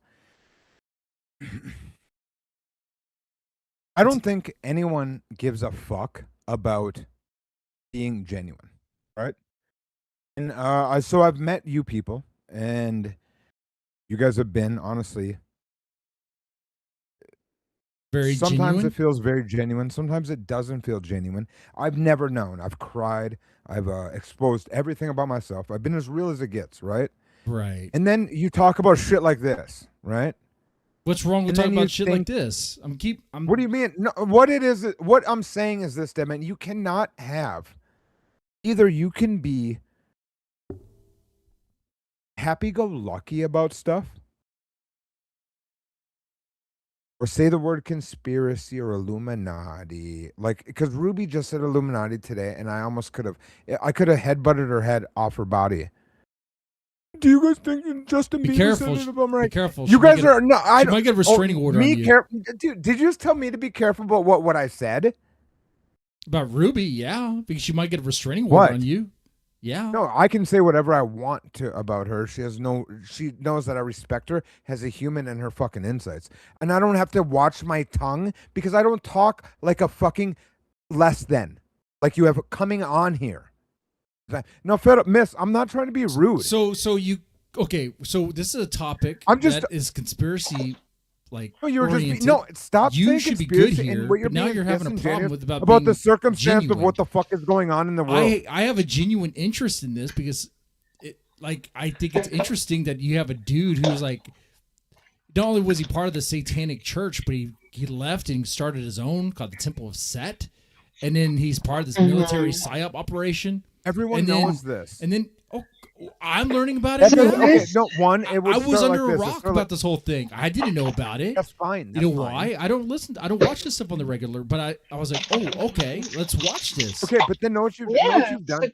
And I don't want to do this. I don't even want to talk about what I want to talk about with you because of how frustrating that makes me feel because of how you've made me feel. I was about a man, but being you're fucking rambling. No, fuck you. This fucking guy doesn't know about what's going on in his country, but he can make me feel like a fucking addict, loser, piece of shit. No one can make you feel like anything. Dude, this fucking no one guy, can make you feel like You're anything. only an addict if you think you are. You guys do it. You're only an addict if you think you are. I don't think you're an addict. Yeah. I know what the fuck I am, but I come out here and I conduct myself a certain way, right? And all you guys do is point and laugh and point at the fucking stupid guy, right? Dude, I actually gave you a compliment today. I said you're a better streamer than me. I'm sick of you with your fake because what I know what the fuck you're doing is you're a lying. I'm actually being genuine, but the chat thinks I'm being funny about Okay, it. this is not the TK show. Can you back off? Why do you it's always half, say it's that? half How about this? How it's about like if it's quarter. not the TK It's show, half, then okay. somebody Well, bring I'll up some have. shit that's relevant, then somebody that TK who actually has the books, and I sent the receipts to Deadman right when I heard what he said within seconds, knowing that I know exactly the topic he's talking about, and I can walk down all of this and show him that we are actually living in everything that they're talking about, and it's game over. Okay, so you sent you're doom and gloom receipts to about this. Did I? Go ahead, Deadman. Yeah, you did send me stuff. So you're doom and gloom about this. Okay. No, it's not doom and gloom. What it is I've looked into this a long time ago when I even met, but at the time I met Fed Up. Okay, I've so been walking if you down know about all this, shit. you're very informed about all this, right? So you should be able Just to give good you make it commentary sound on this. trivial and funny. Okay. So and what you should do is let's try this recognize. together. You got to recognize that it's over. It's over, and not joke. Look at the. Okay, it's wait a minute, TK. It's not over. It's not It is. over What at it all is unless this. you admit it's The over. animal's inside you already. The beast is inside of all of us Okay, already. I don't know. I don't have a Satan has beast already Yes, won. it is. It's impossible. I don't have a beast inside of me. I don't know what why? you're You have a talking birth about. certificate.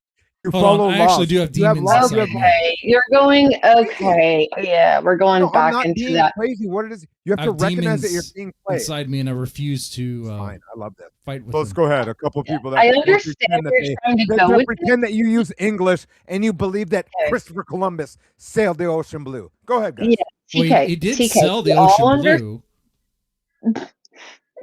We all understand the implications of, registering in the system and having a social security number and all of that. Hard But about it. we can still have fun and talk about and learn Yes, about you can. crazy But things. that's So what I'm let's just trying to do say that. is all I'm Let's trying. do How that. about you that's what I'm trying to say. I'm saying like this: we're getting fucked.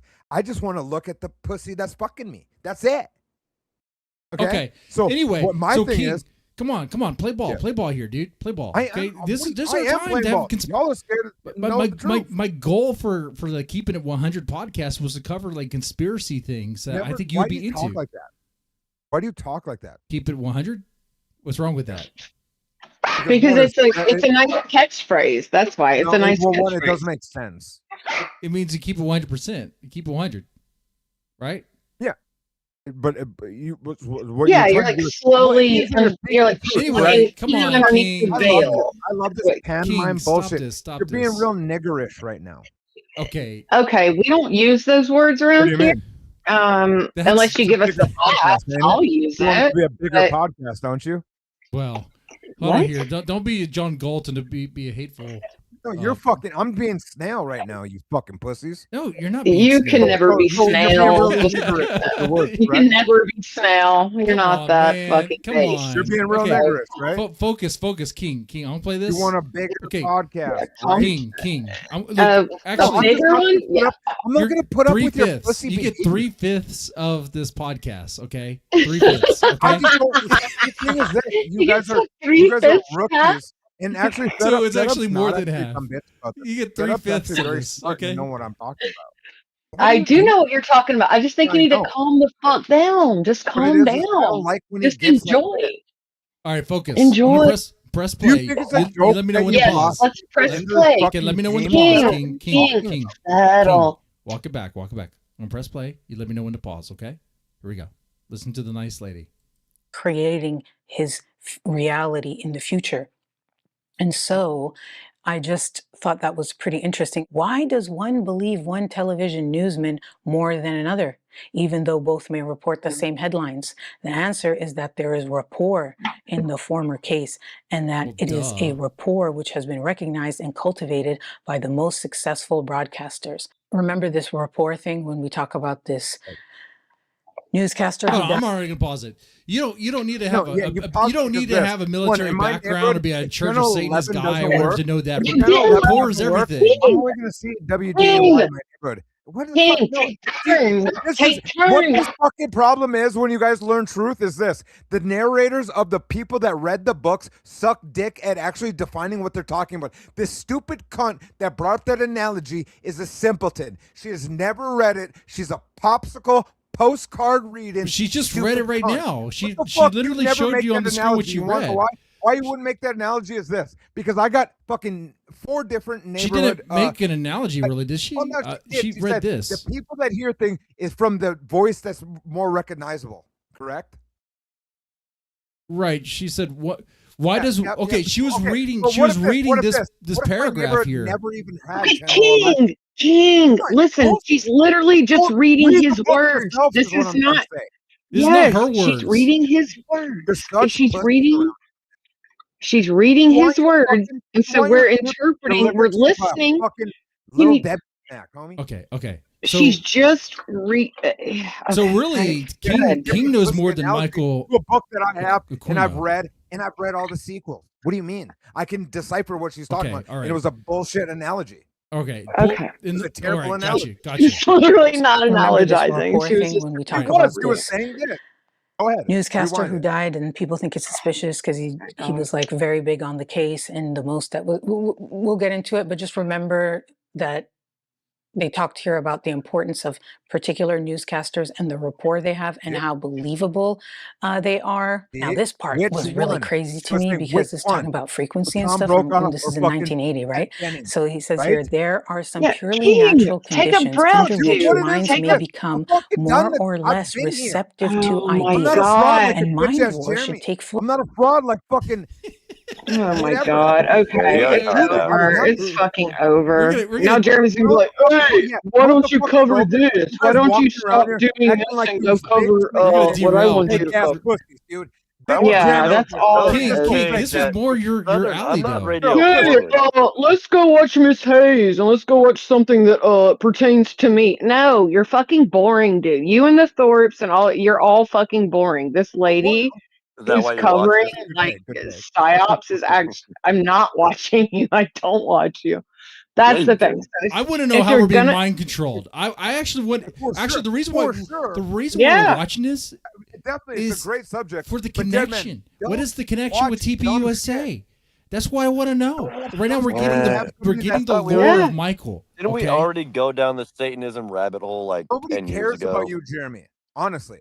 Really nobody cares. What happened yesterday, you pussy, when you went head to head with the fucking Oh my God, here we go. All right. Here we go. All right. We're gonna let the dogs fight for a bit. Rolled by Dead Man's numbers, you fucking clown. Don't let me step up to Dead Man, you dork. Why not, dude? Because you're more viewers tonight you don't than even he know has right now. you don't even know how to run segments. Dude. Actually, I have a challenge for Jeremy. Actually, I got more money in my stream. I won last night. That's a lie. That's probably a lie. How much did you make last night, Dead That's Man? a lie. Nah, you don't have to worry about it. Don't worry about it, but I guarantee that's a lie. Don't worry about it. I definitely got a lot of donations, especially towards the end. A lot of gifts. A lot of gifts were coming in too. Yeah. Nice little pennies. Here's the thing, Jeremy. A lot of us send Dead Man money privately that he doesn't like say on stream, so you never really know. It's just a matter of he portrays he wants the audience to know. Is that like because do you send him money to like do shit? because it You doesn't sending money like interrupt here's the $5 show. to Hey, pussy, you want to lie? Shit Because you about never donate talk to shit about anybody, the you Thorpe. fucking Here's broke bitch. $10. Because when it doesn't, Nobody it doesn't cares fuck about up, the dude. Thorpes God damn it, anymore. TK. He's just such a Nobody pussy. cares about the Bitch ass. Thorpes anymore, I except wish Damien. I could bury you, Jeremy. I'm being dead serious. I'd break your Oh fucking head off. God. Down. Sick You're of your such a pussy bitch. fucking You're a pussy baby. bitch. Fake bullshit. You got Blah, Dalmatian blah, running around blah, like he's blah. gonna Little do shit. baby You got king. Dead Man even pretending all this bullshit because they conduct That's your funny. pussy behavior. You're a fucking clown, dude. You Oh, ain't ever whatever, been King. shit. Calm I'm down. being Calm serious, down. homie. I'm being dead serious. Whoa, King boy. had a better Easy, campfire. What's the boy. personality? King 100% had a better Personality? campfire.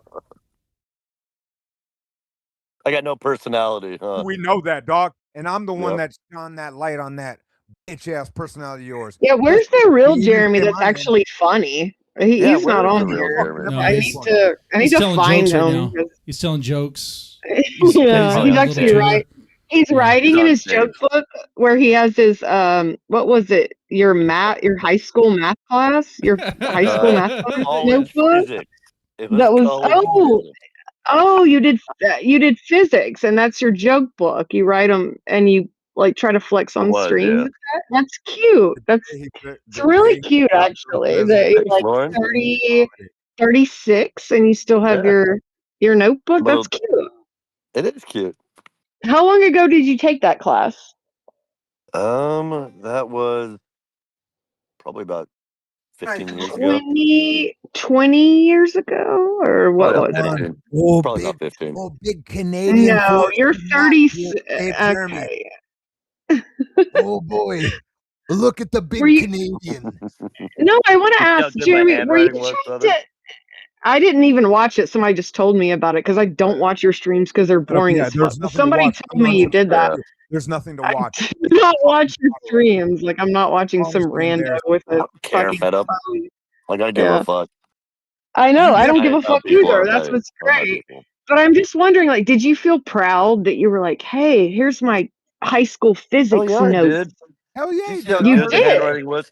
Do you see how good those equations look? I didn't look Dude, at it. I'm your trying to handwriting explain to was you. clear. I had I'm an just trying to equation that figure was out. like 2 pages long.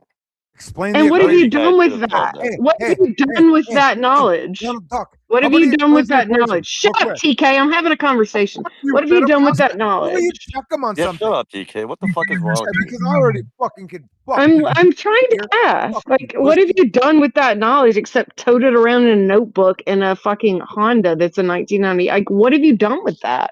It sounds 1990 like you were Honda, promising. 2002, bitch. What are you talking about? Oh, What year 2002 base. That's a 23-year-old car. Okay, all right. That's a flex. Okay. I'm just saying it kind of seems a little sad that you're like, hey, look, guys. From what I heard, anyway, you were like flashing it towards the camera, and you were like, look, guys. I'm smart. Like I was in AP English and all that. I didn't save my notebooks and like show it to people and be like, hey, look what I did. Look. Why not? Because I'm an adult. That was a when you're a teenager and you do things because you have to. That's not like a flex to show people like, hey, You look. do things because you have to? What? When you're a high schooler, when you're a high schooler, when you're a high schooler and you're in classes, it just seems weird that like you're 36 years old and you're carrying around a notebook with I shit needed a in. notebook to write down my jokes. The only notebook I had that had some, $1 blank for to pages buy a in it. notebook, guys. You $1. couldn't go to Dollar General and get a new notebook. No, You were He can't like, afford I it. It's saved too these. expensive. It's can't, out of his no. budget, It's a dude. Don't make- You think I make money around here? Come on. You made some money last That's night, true. right? Nobody donates Monty to, gave I you 5 guess. gifted memberships. That's cool, man. Jeremy doesn't even buy a new sweatshirt. Can you imagine what this fucking pussy's underwear looks like? I don't want to imagine that. I don't want to think about that. I don't want to think about that. Maybe you can use your Kid mind Mike warp for powers to pussy force me to want to do that. But You ain't got Why clothes. is You're a he- fucking weirdo, homie. Why is TK thinking about Jeremy's underwear? That's a good question. Well, he's obviously. We all know TK's gay. You were For me. He's homeless just before you mad came to because South I Dakota, you dumb I always embarrassed thought him on the that. internet. I think we've always thought that. I think honestly, I broke his heart. I don't now even he's have to ask this torn down. question. You're a fucking weirdo. I'll put it as a homie. poll: is weird ass King gay for Jeremy? I mean, we already know. Oh, the answer to definitely, that. yeah. Dude, he tried to fuck me. Oh, he's left. he might have connection issues. I don't know. I don't think that's I feel this guy. I bad think for him. Seems like hell I to don't know be that why. guy, dude. Can you imagine being I think that he's- like strung out all the time? Just got to be fucking He's not hell. strung out. He's not an addict. I don't. You know what, Jeremy? I don't think he even uses anymore. I hope He not. just has a big personality. He just Yeah. has a big personality. I don't think there's anything other than I think that. if He anything, just- you bully him, dude. You bully him. Oh, funny. Yeah. you kick King down. He's You a keep him baby. down. He needs to be bullied. People like him need to be bullied. Hmm. He's too emotional. Okay. He's annoying. He needs to shut the fuck up. He needs to be bullied. What would you be without King? Well, with like a foil. Like you don't have anything going for you when you're by yourself. You're super Without boring. King? I can't even click into your stream. Like I don't care. If somebody just give me a into all the, clip, like the psychodrama bullshit. Like I'm not into that shit. You're into like Courtney Thorpe. you don't versus know what Ben I'm Thorpe. into. That's You your don't know thing. what I'm into. You don't fucking know me. You don't know what I'm into. Oh, shut up. I've known you long enough. Yeah, here for you the have drama. sort of a. You have no. I'm Well, actually here for what Presley Dead Man's said- covering. I'm Presley- not here for that. Presley said Jeremy's nice and handsome. Look at that. Oh, look at that. Yeah. Yeah, thank you, Presley. You're Presley's turning that mod. yeah. Presley there's a is collab. Presley's a long-term like Jeremy supporter. So shout out to her for being able to stick around that long. Like she's great. I mean, I knew Fed up, Jeremy didn't back you with just David recently Wall. tell me that and you- all that. Fed up. You just recently told me We're after gonna my go whole ahead and Ben photo resume with the session main focus. that I was here, doing the Jeremy. Lord's work. Yes, What happened to please that? We've got on the rails big time. So I know. anyway, I didn't join to talk to Jeremy or do all this shit. I actually was Nobody cares why just you trying to joined. Southern, you're comment just a because chatter. Nobody cares what you're doing. You don't even okay, cam that's up. fine. I'll open the VC No. after all this. Anyway, again, y'all have a good night. Don't beg me to cam up. You're not. I mean, are you? All right. Anyway, that was fun. I do want to resume this. All right. I just want the connection. The whole part in this beginning of this video was getting the background of Michael Aquino. I want to know the connection to TPUSA. Come on. Full advantage of such phenomena as atmospheric electromagnetic activity, Okay. air ionization, and extremely low frequency waves. So like these things will make someone more receptive to information. Right. And that was in the 80s. Imagine what they have now. This she- right she's here is reading what that, a lot of okay? people reference and consider this like Shake it, smoking gun baby. when they start saying None of you something is a PTL psyop know because shit. I can't believe this. Yeah. What was that? No, people. Thank you. Thank you for letting me know. it's not like they don't do that. Now, whether each particular instance that people think is a psyop actually is or not is hard to tell. Guys, do you believe that the government enacts psyop warfare tactics even on us domestically? Probably everyone agrees, right? Okay. But you can't rule out that it's an option. The same year that this paper was written, something happened. There's this book that was published, and it's called Michelle Remembers. And this is thought to be the first rumblings of this SRA, as it would be known, or satanic ritual abuse, where people would Okay. say that they were abused in these horrific ways as part of a satanic ritual. And so this book came out in November of 1980.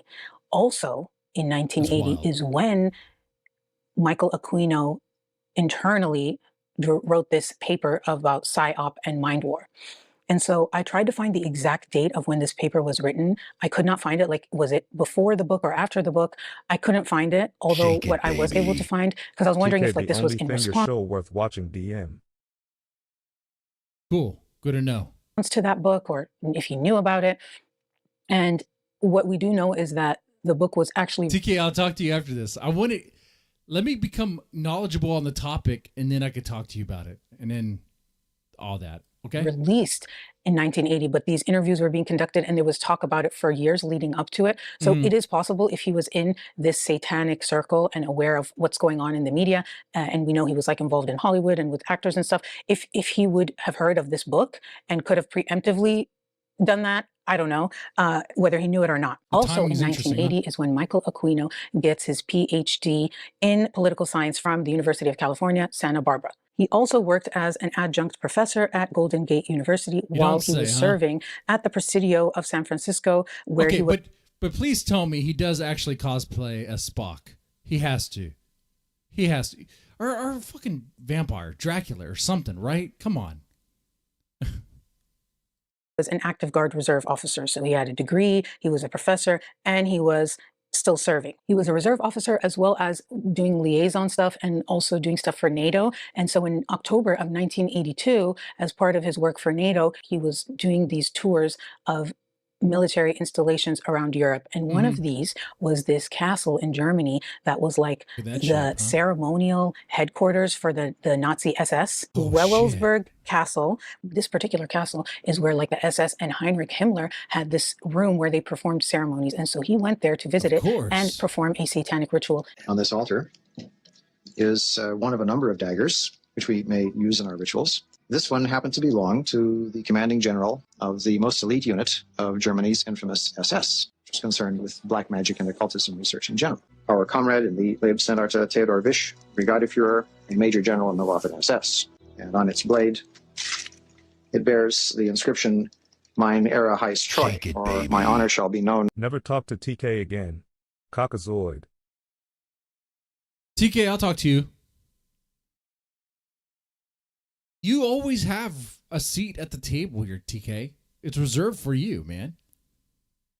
You get 3/5 of the podcast. I want to do this podcast with you, man. I'm not even joking. I'm being sincere. It's just every time I talk, I sound sarcastic. I'm sorry, man. By my faithfulness. Later on, when people found out, they accused him of being like a Nazi sympathizer, and he responded and said, quote, "I'm fascinated by the lessons to be learned from the Nazi experience, but not blinded by their excesses." These rituals that he would do, they were called workings. And so there was the Wewelsburg working, and he did a solitary ritual. So nobody else apparently was with him. He said the reason why he did this was to, quote, reclaim the occult power that the Nazis misused, like that he believed there was some sort of powerful energy there that they were able to harness, but that they used it for evil. And he, I guess, was going to use it for good? Question mark? I don't know. Sure. As a result of this, he created this order, which was Order of the Trapezoid, used to exist with the Church of Satan. That he was Order of the Trapezoid. I couldn't come up with a better name than that.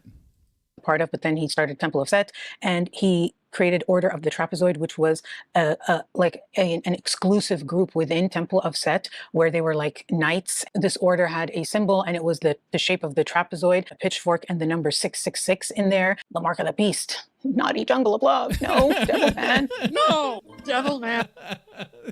I'm 666, the mark of the beast. Naughty, naughty jungle of love. Anyway. Doctor said I need a backiotomy. Doctor said I need a backiotomy. Hey. Tighten up. I need you to tighten up. Talk to me and you. Me and you. Me and you. Me and you. Okay, tighten up. Because it's about to get fucked up right now. Okay. No more references. No more references. So now we're going off the rails. Okay. So that happened in 1982. 1983, there is this accusation about some horrific stuff that went down at a daycare in California. And this is the McMartin daycare case. The first accusation was made by a woman who would later be discredited as having mental illness, basically making things up. And so the root of all of this would be based in someone who was discredited. Okay. And this is the part that people mention could be all part of the PSYOP, right? Is remember how he talks about starting it before the war comes or whatever. So if he felt like there might be accusations coming. So maybe the stuff she was saying is real and they're just saying she's crazy, telling us she's crazy so we don't believe her. Gotcha. When really she's not the crazy one. We're the crazy ones for believing that she's crazy.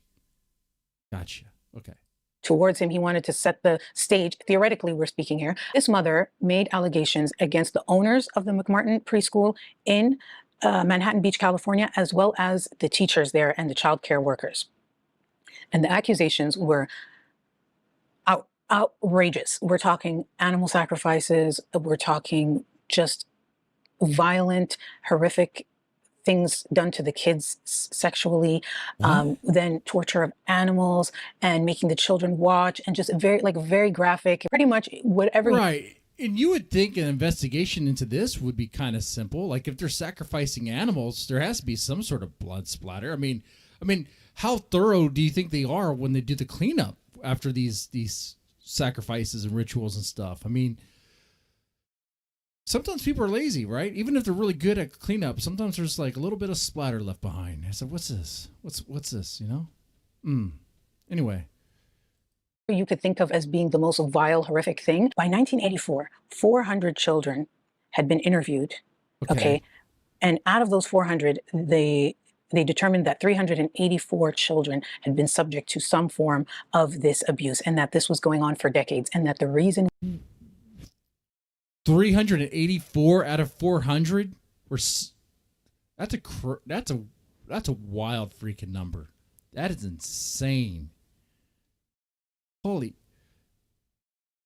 And why it was kept secret for so long is because the children were scared into silence by being made to witness their abusers, like torturing and sacrificing animals in front of them and telling them this is like what we're going to do to your parents if you tell. And so that's how they were able to stay silent. But then someone finally spoke out, and that mom, who then was determined to be mentally ill, was the one who finally broke it. And then the parents started talking, and then there was all this stuff going on with how they got these confessions and whether or not it was legitimate, and whether they. Yeah, I remember hearing about that. I remember hearing stories and stuff of claims that there was some questions about how this information got out, or how this information was obtained from the kids. Were the therapists, were the counselors like leading them on with the questions, you know, because you could do that. You could easily do that with the right people. Kind of make them think something happened when it didn't actually happen. But 380, what was the number? That's a wild number, man. Huh. Because here's what I'm saying. Out of the 380 kids, whatever number she said, it was a crazy number. A portion of that was probably BS, but some of that was probably real. I don't know. I'm just looking at it statistically. They were led to or coerced into admitting things that didn't actually happen. They ended up having these kids being interviewed by this woman who would be known as the puppet lady. The evidence of abuse was largely developed by social worker Key McFarland, who used puppets to get the children who were between the ages of 2 and 6 to reveal what had happened. The child identified Raymond Bucky, McMartin's grandson, as his assailant. I talked to my children. They denied that there was a problem. And then Key McFarland, God bless her, got it out of him with puppets. Do you know that sometimes secrets are hard to keep inside? A lot of people say that she used leading questions, and that the kids. Okay, so she did bring that up. Okay, that's good. Basically felt like they were supposed to say this happened to them, that they initially said no, and that they were pressed over and over again. And given the information, did they do this specifically, blah, blah, blah, until the kids said yes. And that's why, like, when I interviewed kids, when I was a CPS investigator, like, you had to be very careful. You could not ask, like, leading questions like that. You had to ask, like, because all that would be brought up in court. And if you ask leading questions like that, you just have to ask them. I mean, you would ask, you know, does your mom or dad ever hit you? It's either yes or no. Okay, if they do, well, tell me about that. Like, what are we talking about? You know? So it's stuff like that. Okay. Anyway. And that the kids felt like this was never going to end unless they agreed to it. And so essentially this method elicited false confessions and also implanted, they say, false memories. Oh, a better one is I would ask, like, you know, tell me about your day. You know, what'd you do during what is it like at home? You know, what happens when you get in trouble? Okay. All right. You know, things like that. You know, you just ask them open-ended questions a certain way. Shake it, baby. Open the panel again for TK right now. This is No, BS. I gotta finish this, man. I'm gonna speed run And this. this bad was boy. like huge at the time because it changed the way that they do interviews now with kids. It also changed the perception of like whether kids tell the truth. Yeah. Now there's a lot of like, oh, Definitely didn't maybe use they're puppets. being implanted with memories and stuff like that. This was like such an insane trial as well because it was the most expensive trial in American history. And again, people. And Stephen David, you still haven't reported to the principal's office. You weren't in trouble. I was just gonna be like, I would have done the same thing, but like, come on, man, come on. People wonder if this was part of the PSYOP to make this seem like such like a horrible thing that happened, so middle that if anyone school tried to make these prank accusations again, they would be like, shenanigans. no. The last time we did this, it was crazy. You had all these kids traumatized. We spent all this money, and it turned out to be all lies. So the next time someone might accuse someone else of this, which is what would happen with Michael Aquino, people would be primed to be like, okay, or yeah, sure, yeah, they did satanic stuff. You know what I mean? Is what people think. But what really did happen is that all these arrests were made. The owner of the school, her son, the teachers, and there was also talk about why they didn't split the case up. They ended up charging everyone at the same time in the same trial, which is what made it go on for so long and cost so much, which is not how they typically do stuff. It's the longest and most expensive criminal trial in U.S. history. There have been suggestions that it never needed to take place. That's our story tonight. To take any case and charge 300 counts, 42 victims, and put it all into one case is just more than the system can digest. The case could have been broken up into smaller parts. I think it was done deliberately for political reasons to advance the political career of the prosecutor who initiated this case. Glenn Stevens claimed there was no evidence. He later sold his story to a Hollywood producer. So that was also weird. Like, why are we doing this? And then it spread like wildfire. There were other accusations for. Oh yeah, absolutely. Yeah, we could do that for sure. We could do that. Fed up.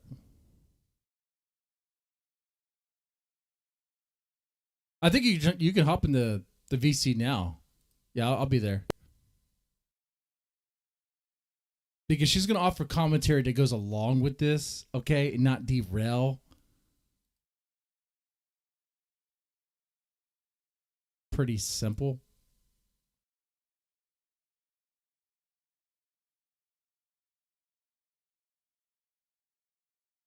Pretty simple stuff there.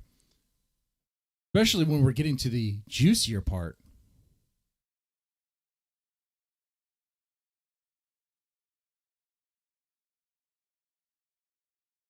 All right, you're there. Can you hear me? I can. All right. Yeah, I'm sorry. I really wanted to just talk about this, but of course it became like a it became like a whatever circus. So anyway, yeah, which is fine sometimes. Any thoughts so far about the Satanic Panic stuff? Yeah, so what's interesting is, I was born in 1980, and so this was like during my childhood, but it is, what I like about it is it links to, like, of course, the TPUSA thing and like this cult of Set and how that kind of went through. But anyway, you can play it and then I can give commentary. That's what I wanted to do is like, okay, there's, here we go.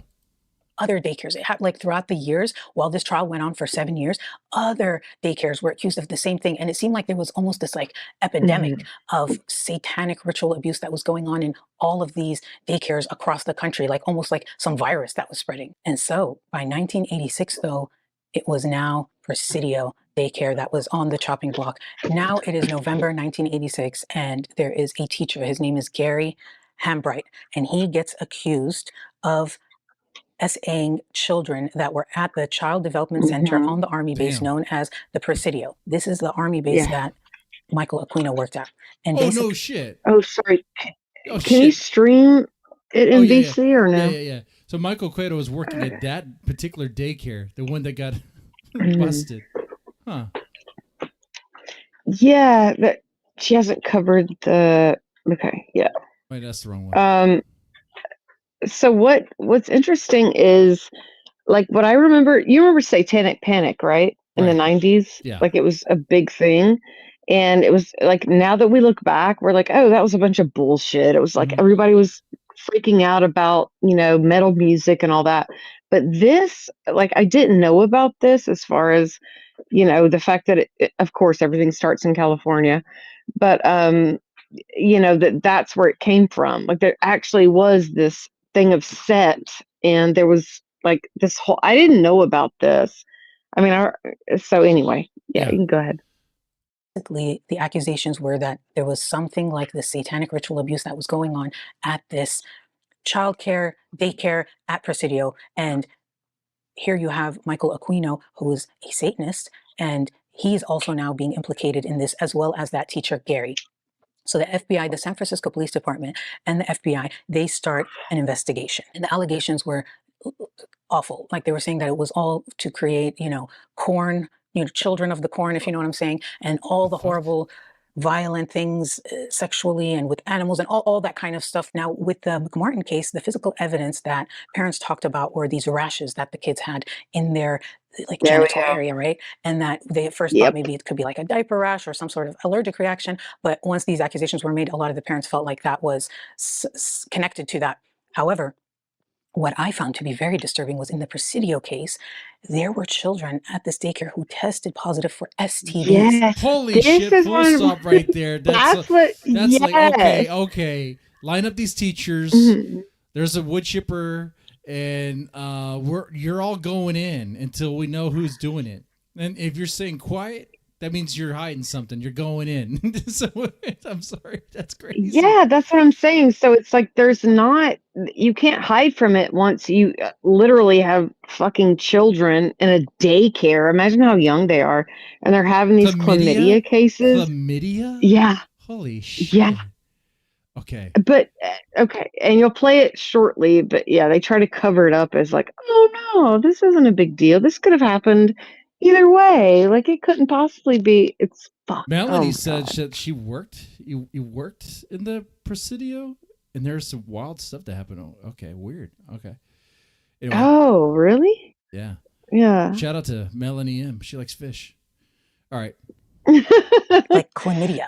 So how do kids get chlamydia? Now someone's gonna say, how do we know what happened at a daycare and there wasn't like a pervy dad or pervy uncle? But I mean, no, but from what I understand, it was like widespread. So it's the fact that it's like being used as a center, and there's all these other things tied to it. I'm just saying, like, yeah, you can play it, but sure. There's a lot of other factors with it. Yeah, the widespread thing really kills that argument. Kids said that they were taken from the daycare center to another place, and they all described this home that had a black room. And guess who has a home in Presidio, who works at the Air Force Base, that has a black room, who's also a Satanist who does rituals? Michael Aquino. Because when police went to investigate and get evidence. And how do you think you get up on the ranks in the Church of Set, the Temple of Set? You probably have to do something with kids. You probably have to. With children, yes. It's always that. Exactly. Fucking sickos, man. From his home, they found that he had a black room that was similar to the one described by these children. In addition to the black room that they found, they also found like weapons, masks, and ceremonial items at Michael Aquino's home, which are not illegal in a sense, and it's not illegal to practice whatever religion he practices. However, it's the matching description. Like, how will these children know that there's this home with a black room is what a lot of people were talking about. And how the fuck did they get chlamydia? In February of 1987, which is shortly after these. Man, I've read through so much Facebook strange. I don't even have herpes. It's crazy. Right? I know, but I mean, you've worked CPS cases, and I'm not asking you to like any, but I mean, how many cases did you have where like, oh, this fucking infant has chlamydia, and we're just not gonna, you know what I'm saying? Yeah, exactly. So it's like, so you have a daycare center with children with chlamydia. They didn't come in there with chlamydia. And guess what? All the medical records suddenly vanished. So yeah, there's some fucked up shit going on. For sure. Like, anyway. Accusations against Michael Aquino and Presidio Daycare and all of that came out. Michael Aquino went on the Oprah show, and he actually did a bunch of shows where he was dressed in this sort of satanic clothing with the eyebrows and the hair and the outfits. In our investigation, we discovered that some of Satan's soldiers are also high-ranking officers in the United States military. Soldiers? Lieutenant Colonel Michael Aquino led a double life as a satanic high priest. Under a full moon, I took a midnight tour of the Presidio grounds with police investigator Ed Abanovsky. Are you saying that there was a satanic cult were great, weren't they? They were. The television in the 90s did not be it. How'd you find this place? I can see a pentagram painted on the wall. I can see the words Prince of Darkness. That's reporting. That's fucking reporting right there. Oh, shit. Yeah. Inverted crosses and other obvious. Like the Age of Oprah and Phil Donahue and conceal your identity, all but you that are an officer Dude, it was great. in the United States Army.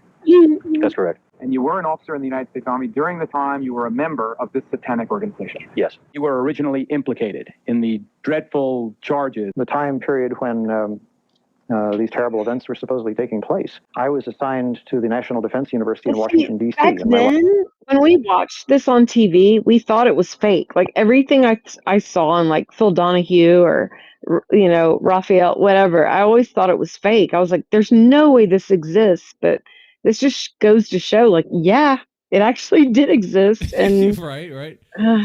You know? Yeah, but yeah. Sorry. You bring up a good point because, like, we saw this stuff. We didn't believe it was real. Like, no, you see this guy on TV. Look at him. Look at his fucking haircut. Look at his fucking kid, man. You can't believe this guy. I know. And, like, He's got the. There's no way with his like deviant little eyebrows and stuff. But not yet, TK. We have to get through this. My wife was out there living with me. This is something people say could be part of the psyop of like, yes, I am a Satanist. It's not what you think. And anyone who criticizes me is ignorant and basically prejudiced. And you're just making up crazy things to say that I would be doing that because I'm not hiding it and there's nothing wrong with it. And then in August, there was this crazy thing that happened where this 3-year-old girl basically saw Michael Aquino and his wife Lilith at the mall, and she like runs up to her dad and grabs his leg and is freaking out. And when her dad looks up to see what she's freaking out about, he sees Michael Aquino, and the daughter is referring to them in with totally different names.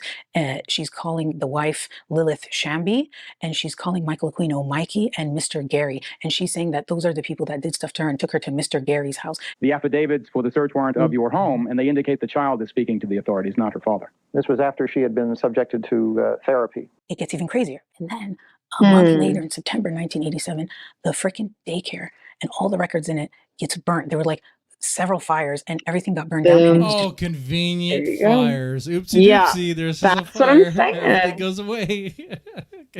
Yeah, it's determined to all be erased. arson. And this Sorry. happens after this dramatic identification. And so this is another thing people talk about of like, what the fuck? Because maybe there was some evidence there that may have implicated, maybe allegedly the Aquinos, maybe they signed shit off like Mr. Gary took this kid out, or Shambi, or Mikey, or whatever, you know what I mean? And now after this identification, those names are linked to them. That would have been motive to destroy these records. Do you know what I mean? Another thought that I had was if they felt like some awful things have happened there, like a parent or something, maybe someone burnt it down because it was like horrible things happened at this daycare and we need to burn it to the ground. Yeah, but how often does that really happen? I mean, I will say there's all sorts it's of back pissed in off the parents. 80s. Yeah, I guess. But back in the 80s where everything is written, so like it would be very convenient if everything gets fucking torched, you know what I mean? Like it was determined to be arson in some sort of way. So I know she goes back and forth as far as like, oh, it could have just been this or that, but I guarantee you, like the records you keep in education, just like CPS, are very detailed. And so for that to go up in flames when all of this is going on is just very sus. It's like, oh, convenient. Very you interesting, know? right? Yeah. Like Definitely now it's convenient all timing. electronic. Yeah. Yeah. Thank God it's not all electronic, so it's not erasable. But god damn, back in the 80s, like you watch all these cases that are it's like, oh, it's just erased. It's all gone. So you had a lot of people who could get away with a lot of shit, but For sure. Not I think maybe that's thinking what's- that there was Play the rest here. valuable evidence there. That's another way to interpret it in a way that they're not guilty. So it's like I always like do both sides of the argument, and then I'm like, okay, now I argued both sides so well, I don't even know what I believe. Like story of my life. Anyway, the fires were in September.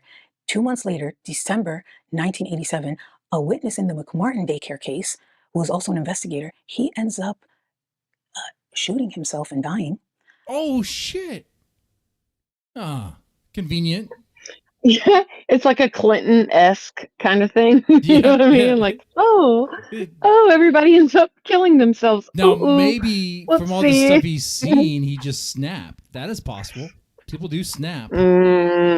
Oh, I don't think so, but I don't know. Let's see.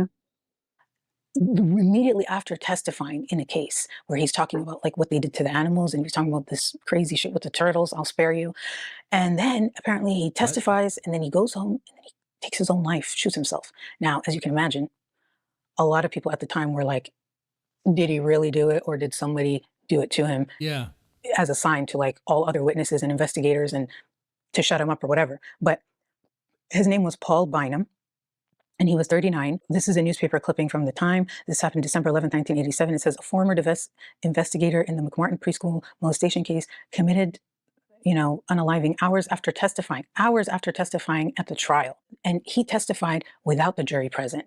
And this was to determine whether or not he could present this to the jury. And it was determined that he could repeat this again in front of the jury. And then he goes home and kills himself. What he was testifying about was evidence of turtle shells that were found at the daycare when they were digging, because that's another thing. There were these tunnels that were supposed to be there, and they were digging, and they were finding all of these like pentagrams and things. So these were things that were like physical evidence that corroborated what the children were saying. It wasn't just random turtle shells that were there from before. Like there were also like pentagrams that were there. They found this stuff and he asked if you can present it in court, and they said yes. He goes home, I don't know and then about he's you, dead. Dead Man. Yeah. That's very I don't convenient. know about you, Dead Man, but once I'm allowed to present it to a grand jury, which would possibly bring it to trial, once I'm given that permission, I'm definitely killing myself after that. You know what I mean? Like, like, well, I'm gonna present this information, and then I get permission. Yeah, All that work I get you put in, permission all to the actually. hours you put in, dude. Yeah. You know what? Fuck it. I'm just gonna unalive myself. You know what I I've mean? committed Like, my I just life was to. teasing everyone. You gotta think, too, this is a I was sort- just teasing that's a everyone. Sort of, that is a sort of job where you have to sacrifice like personal things to do that, right? I mean, shit. Yeah. He To do it in the first place. Yeah, he invested his life into it. And it's, Yeah. I'm just not going to do this anymore. I'm just not going to live anymore. I tell you what. Very And this is where like the whole like Clinton, like the people that were like willing to go, and they were like, okay, you just got to make it one more time. Like you told us everything. Now you're going to be able to present it in front of a grand jury or whatever. And then it's like they decide, nope, you know what? I'm going to get into a fatal car crash. Yeah, I'm just going to unalive myself. Like that's curious. the same Like, shit. The news clipping did say there was he was shot in the head with a gun, right? But I was curious, like, where was the bullet wound at? Was it like in the back of the head? No. Because that's pretty important, you know. Yeah. Oh. All right. Yeah, it's the 80s. It's a wild time. Good. I don't know. That doesn't seem like just some natural stuff that was there. And then the tunnels, it's like what was going on there. And then the fact that like this was physical evidence and he said what it was, and then he was going to say it in front of a jury. That could have been a huge thing to sway the jury. And so that could have been maybe a motive for if you were going to take the theory that someone did this to him. The idea is that this is pretty damning evidence, physical evidence, and that he was going to say it in front of a jury next. And so let's shut him up before that happens. And also serves to intimidate others that may want to speak up, since this is like a witness, a detective, you know what I mean? And they're getting taken out. Maybe other people would be reluctant to speak out. And this wasn't the You only case of think? like alleged witness intimidation, although keep in mind, officially on paper, this was deemed and like that he did this to himself. There was this other thing I found where this attorney, her name was Cynthia Angel, she was trying to subpoena Michael Aquino, and she says that she was kidnapped and threatened by someone affiliated with him. Lawyer Cynthia Angel tried to subpoena Michael Aquino for a child custody case. Within days, she was kidnapped. A stranger stepped into my car, pointed a gun at me, Jesus Christ. and told me to drive outside of town. I listened to a tape recording.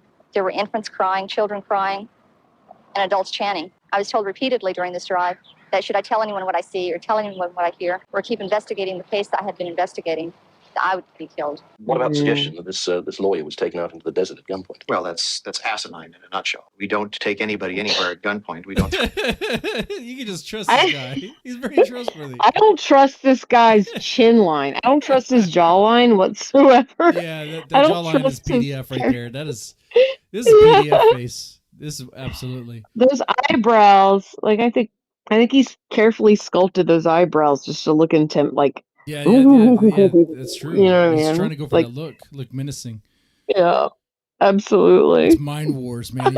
He's really into it.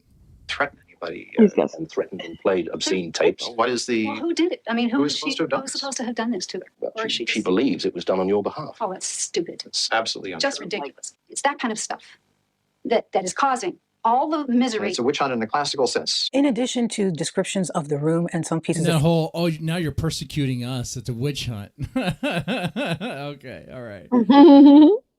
furniture that were accurate and the freaking STDs that the kids had. There's also an incident of a child pointing out. King, you better offer something. Pause this fucking. Yeah, she's a trash bag of a content creator. I got your back. Can we talk about this? Who the fuck keeps saying that I'm the fake radio foreman, dude? All right, King. I don't care. Nobody cares. I know why I care. All right, kick them. Yeah, right, nobody cares. The Aquino's home while they're driving by, saying that this is one of the places they were taken. Now, and right they have now, the King, we identification. can talk later. So We it's gotta- not I gotta looking good for finish the this. Aquinos. And now they're like under I know, investigation, and a lot of people interesting. are like, Maybe I'm just crazy. it seems like they did this. And then what would end up happening was the alibi. And the alibi is what saved the Aquinos. So let me tell you what their alibi was. Michael Aquino was attending Industrial College of the Armed Forces in Washington, D.C. as part of his graduate program during the time that he was Oh, accused so of he doing has a these things. DC And so cover. they say that Oh, through perfect. records and witnesses, they were able to determine that he was not in San Francisco at the times that these allegations were said to have occurred. Now, if I wanted to poke holes in this defense, I would say that records can be falsified. It's not like this is a video, key fob, whatever type of data. Yeah, dude, These he's a things like higher up. handwritten, He's a remember, this was higher in the up. 80s. He's got He's gonna fucking protect himself. cover. Yeah, Like, yeah. He's dude, untouchable. give me a These are break. probably Chat like logs written can be logs, changed. which can be falsified, especially if you're doing something like this. Additionally, witness statements can also be inaccurate, especially because this happened over a period of years. And so, yeah, maybe he was doing courses here, but he went back and forth between San Francisco and Washington. So there could have been opportunities where, You are in serious trouble with TK now. Bad move. Yeah. So, okay, okay, TK, thank you for letting me know. TK's gonna exact his revenge. he's gonna cast some black magic spells on me. That He's wasn't gonna racist. send a big. He's gonna send a. Oh my god, it wasn't. He's gonna send a big box of meth that's gonna blow up on your front porch. Watch out, like because you wouldn't let him up to talk about some old Thorpe Jeremy bullshit. Well, not my Like, problem. It's my ex-wife's problem, really. yes, he was in a logbook and witnesses say they saw him, but he also was able to go to San Francisco and maybe do something there and then come back. Do you know what I'm saying? The investigators, however, considered this to be an airtight alibi, and essentially the case collapsed because they found that information to be much more reliable and credible than all the other things I said, which could be seen as like circumstantial evidence. And so there were no charges brought against the Aquinos. And now, also at this time, the original huge case, which was the McMartin daycare case, that one fell apart as well. And what ended up happening there is that the jury came out and they found everyone not guilty. All right, we are ready for the jury. We, the jury, in the above entitled action, find the various defendants not guilty. It was a huge shock. There was like a lot of backlash, and the jury came out and they were basically saying like, we're not saying that it didn't happen. We're just saying that there wasn't enough evidence for us to determine that it happened beyond a reasonable doubt. prosecutors, do your Not only goddamn was job. Michael Aquino not charged. Well, they tried to, but people kept disappearing. Like yeah, that's true. That's actually, They tried I mean, to, but kids the have one guy killed fucking, himself.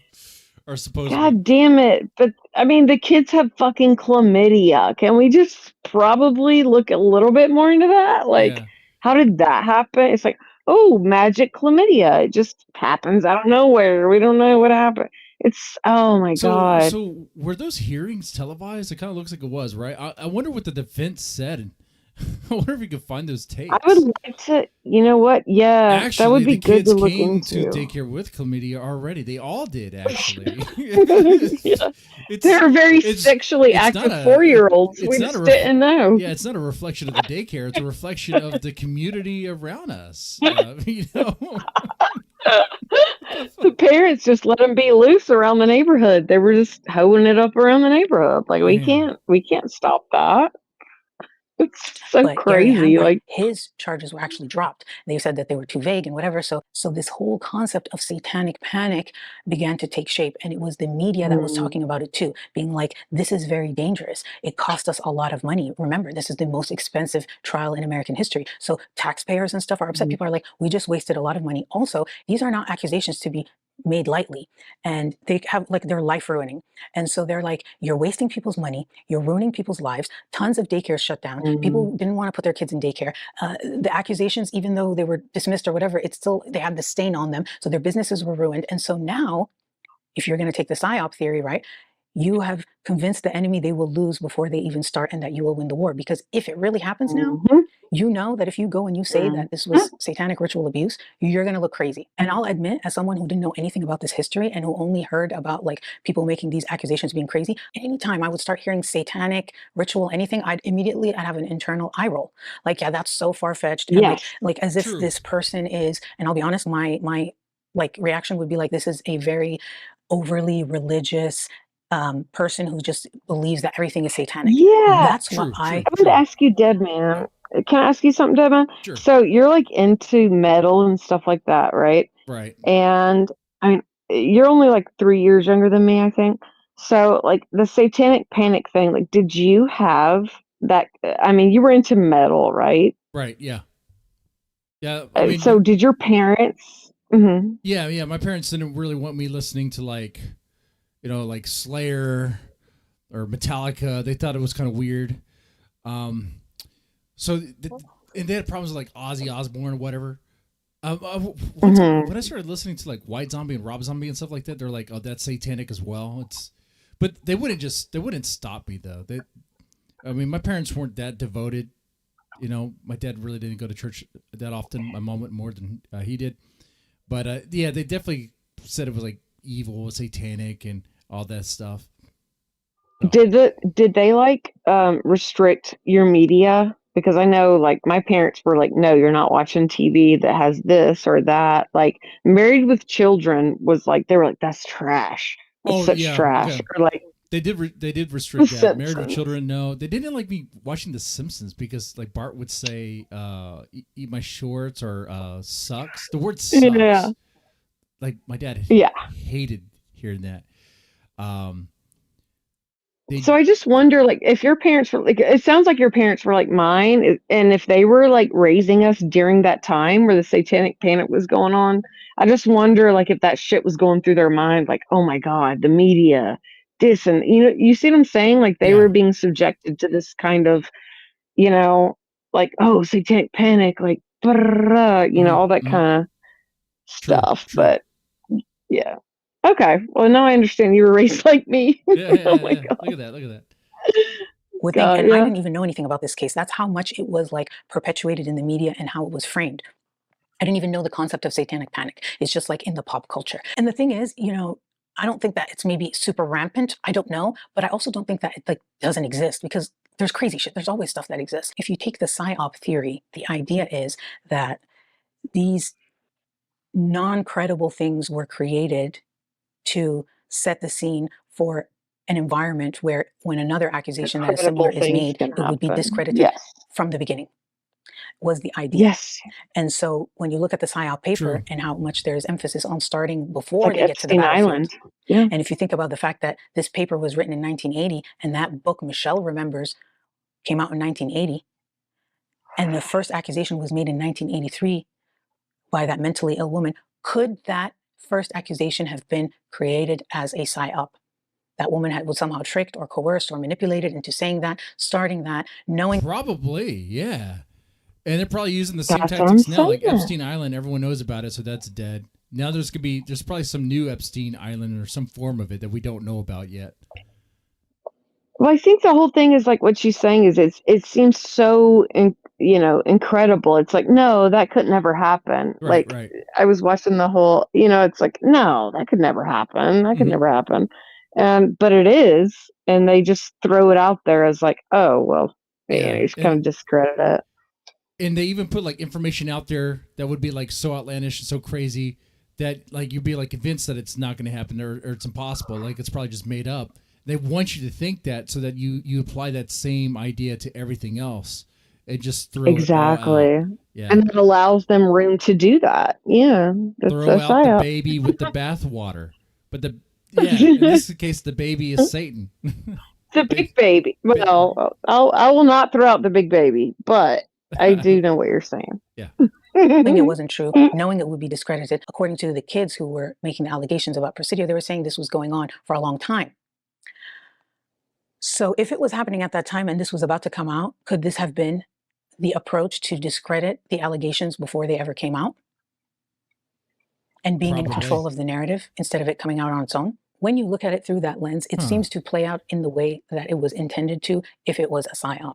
If it wasn't a PSYOP and it was just like that book organically created that sort of belief, and then if you couple the fervor of that with the old school and improper way of interviewing children with leading questions and implanting false memories and whatever, then you could also take that approach of being We're like, about to get to the he just got TPUSA caught part. up in the thing of the times. Yeah, it's and coming. It's It's just coming. a I told you it coincidence took a that while. he was into PSYOP and Satanism when this was happening. That could also be it too. Now, remember the part in his paper where he talked about why are some reporters believed over others when they're reporting the same news? And he was talking about a rapport, that certain newsmen have rapports. Okay, so there was one particular news anchor. His name was Wayne Satz, and he was one of the first to break the story with this daycare abuse stuff. He was a reporter for ABC, and he had a great rapport with the people, and he was found dead at age 47 in his home. Now, I found this one article where they were saying that the autopsy failed to Imagine. disclose the cause of death, but then later on, I found that they said he had a heart attack at 47, and so that very well could be, or if you want to get conspiratorial with it, right? Remember I told you guys it was a heart attack gun. It could have been just a heart attack, but I thought I'd mention it. Even after all this stuff was At dismissed, a lot of the kids 47, dude, come on. 47 and a heart. Give me a fucking 47's break. kind of young for a heart No. attack, I think. I mean, Absolutely. It was like I'm like 70. 2 years away from that. Give me a fucking break. You don't have a Yeah. heart attack. You've Besides, had pre. that yeah, guy, anyway. that guy looked kind of healthy. Yeah, he was thin. Yeah, he was thin. He like wasn't even fat. He thinner. wasn't even a fat ass. Yeah. I might You don't die have of a fucking heart I attack. might die of a heart attack at 47. Yes. I would guarantee you would definitely die before him. But I mean, I'm not, not predicting, Oh, you're obviously, casting but I'm just spells right saying. now. Be careful. I'm gonna protect myself. Chat said it. No. There was a chatter that said I protect myself from spells using swastikas. So I gotta be careful. Okay. We'll get Shalyn to cast a spell that is a good spell. She's a good witch, so we'll use that. Okay. well could be, or if you want to get conspiratorial with it, right? Remember I told you guys it was a heart attack gun. It could have been just a heart attack, but I thought I'd mention it. Even after all this stuff was dismissed, a lot of the kids, and even till this day, still maintain that this happened to them. There was still a lot of public opinion and people speaking out about that this really did happen. And so if there was a reporter that they would go to, or a reporter who would continue reporting on the story even after the fact, it would be Wayne Satz. And so people are saying that made him a threat, and that if someone did want to get rid of him, that would be the reason why, allegedly. Okay. Although the charges were dropped, Michael Aquino felt like there was some backlash. And instead of him just like going away quietly into the night, he went on a counterattack. Okay. In 1994, he ends up retiring from the military, and he was awarded the Meritorious Service Medal. Remember the 3-year-old girl who ran up to her dad and was like, that's Mikey and Mr. Gary and whatever. Michael Aquino ended up suing her father, and it was unsuccessful. He starts suing a bunch of people. First of all, he sued the army. He sued the army psychiatrist who was like interviewing the kids. He ended up settling some of these cases. He then also wrote this book, which was he possibly a Thorpe? He's a He's a Thorpe that's very litigious and has to sue everyone. Sorry, I didn't mean to mention that name, but it just reminded me. Like, yeah. Instead of using you sue Grok, everyone. Instead of using Grok as an attorney, they use I guess Set. I guess he worships Set. Yeah, they're the group It's of titled Set. Extreme. Sorry, go ahead. Prejudice, the Presidio Satanic Abuse Scam. And in that book, he basically says it was a financial scam. There were also other books that were written about the case, and Michael Aquino ended up suing the people who wrote the books, and they ended up settling. After retiring from the military, he was still a high priest in the Temple of Set, and he remained high priest for 2 more years. In 1996 is when he stepped down from that. After that, he lived out the rest of his life living in San Francisco with his wife, and there are many cats that he said were, quote, inevitable, innumerable, and immortal is how he described his cats. His wife Lilith was the high priestess, and then there was a bunch of other people who took over and were like a high priest or high priestess of the Temple of Set. In the year 2000, it was estimated that the Temple of Set had around 500 members, and they had these like pylons or different branches that were all over the world in the United States, as well as in Australia, Germany, and even Sweden and Finland. Michael Aquino died on September 1st, 2019. They say from some illness and, you know, old age and all of that. But the news of his death didn't come out until 2020. Although Michael Aquino was dead, Paul Vallely was alive and well. Remember Paul Vallely? There we go. Paul Vallely was the colonel who's now actually, I think, a general, but he's retired, and he's on the advisory board of Turning Point USA. Paul founded this conservative organization called Stand Up America. And it promoted First Amendment rights. So wait, a Christian was buddies with a Satanist? Whoa! Yeah, Talk about an odd Council of pair. Set. Talk about an odd. He was a couple. colonel. He Yeah. was a colonel in the Council of Set. So yeah. So now we get to where Candace Owens may be right that Erica Kurt is actually a demon. You know, she has those demon eyes. Yeah. So there's an embodiment that he is. Probably. Yeah, he's channeling demons through Erica Kirk through this TPUSA. That's my theory. We got to hear this part. Paul founded this conservative organization called Stand Up America. And it promoted First Amendment rights, Second Amendment rights, strong national defense, and secure borders. Remember, his specialty is in PSYOP. Then in 2012 is when Charlie Kirk founds Turning Point USA. And when I went to see when was Paul made a member of the advisory board, it said 2016 or earlier. They don't have an exact date, but it was either 2016 or earlier. So just a few years into the creation of Turning Point USA was Paul part of the advisory board. Turning Point USA ended up becoming one of the most influential conservative, what would you call it, a political organization among the youth. And that was really important for people who want that side to win, because when it comes to the youth, they were losing. Like the conservative party was much more likely to be older people. And so that's your voting demographic dying out. And so if you want that party to survive, you need young conservatives, and young people tend to lean more liberal. And so Turning Point USA was trying to get the youth to be more conservative. A lot of people claim that they use sort of this mind war, PSYOP techniques to spread their messaging, which is high, what do they call it? High emotional. There's a phrase. Let me find the exact phrase. Yeah, high emotion narrative framing. And this is where the conspiracy theories really come in, because if you want to talk about high, I can see that already. I mean, they went to the college campuses and you talk with them there.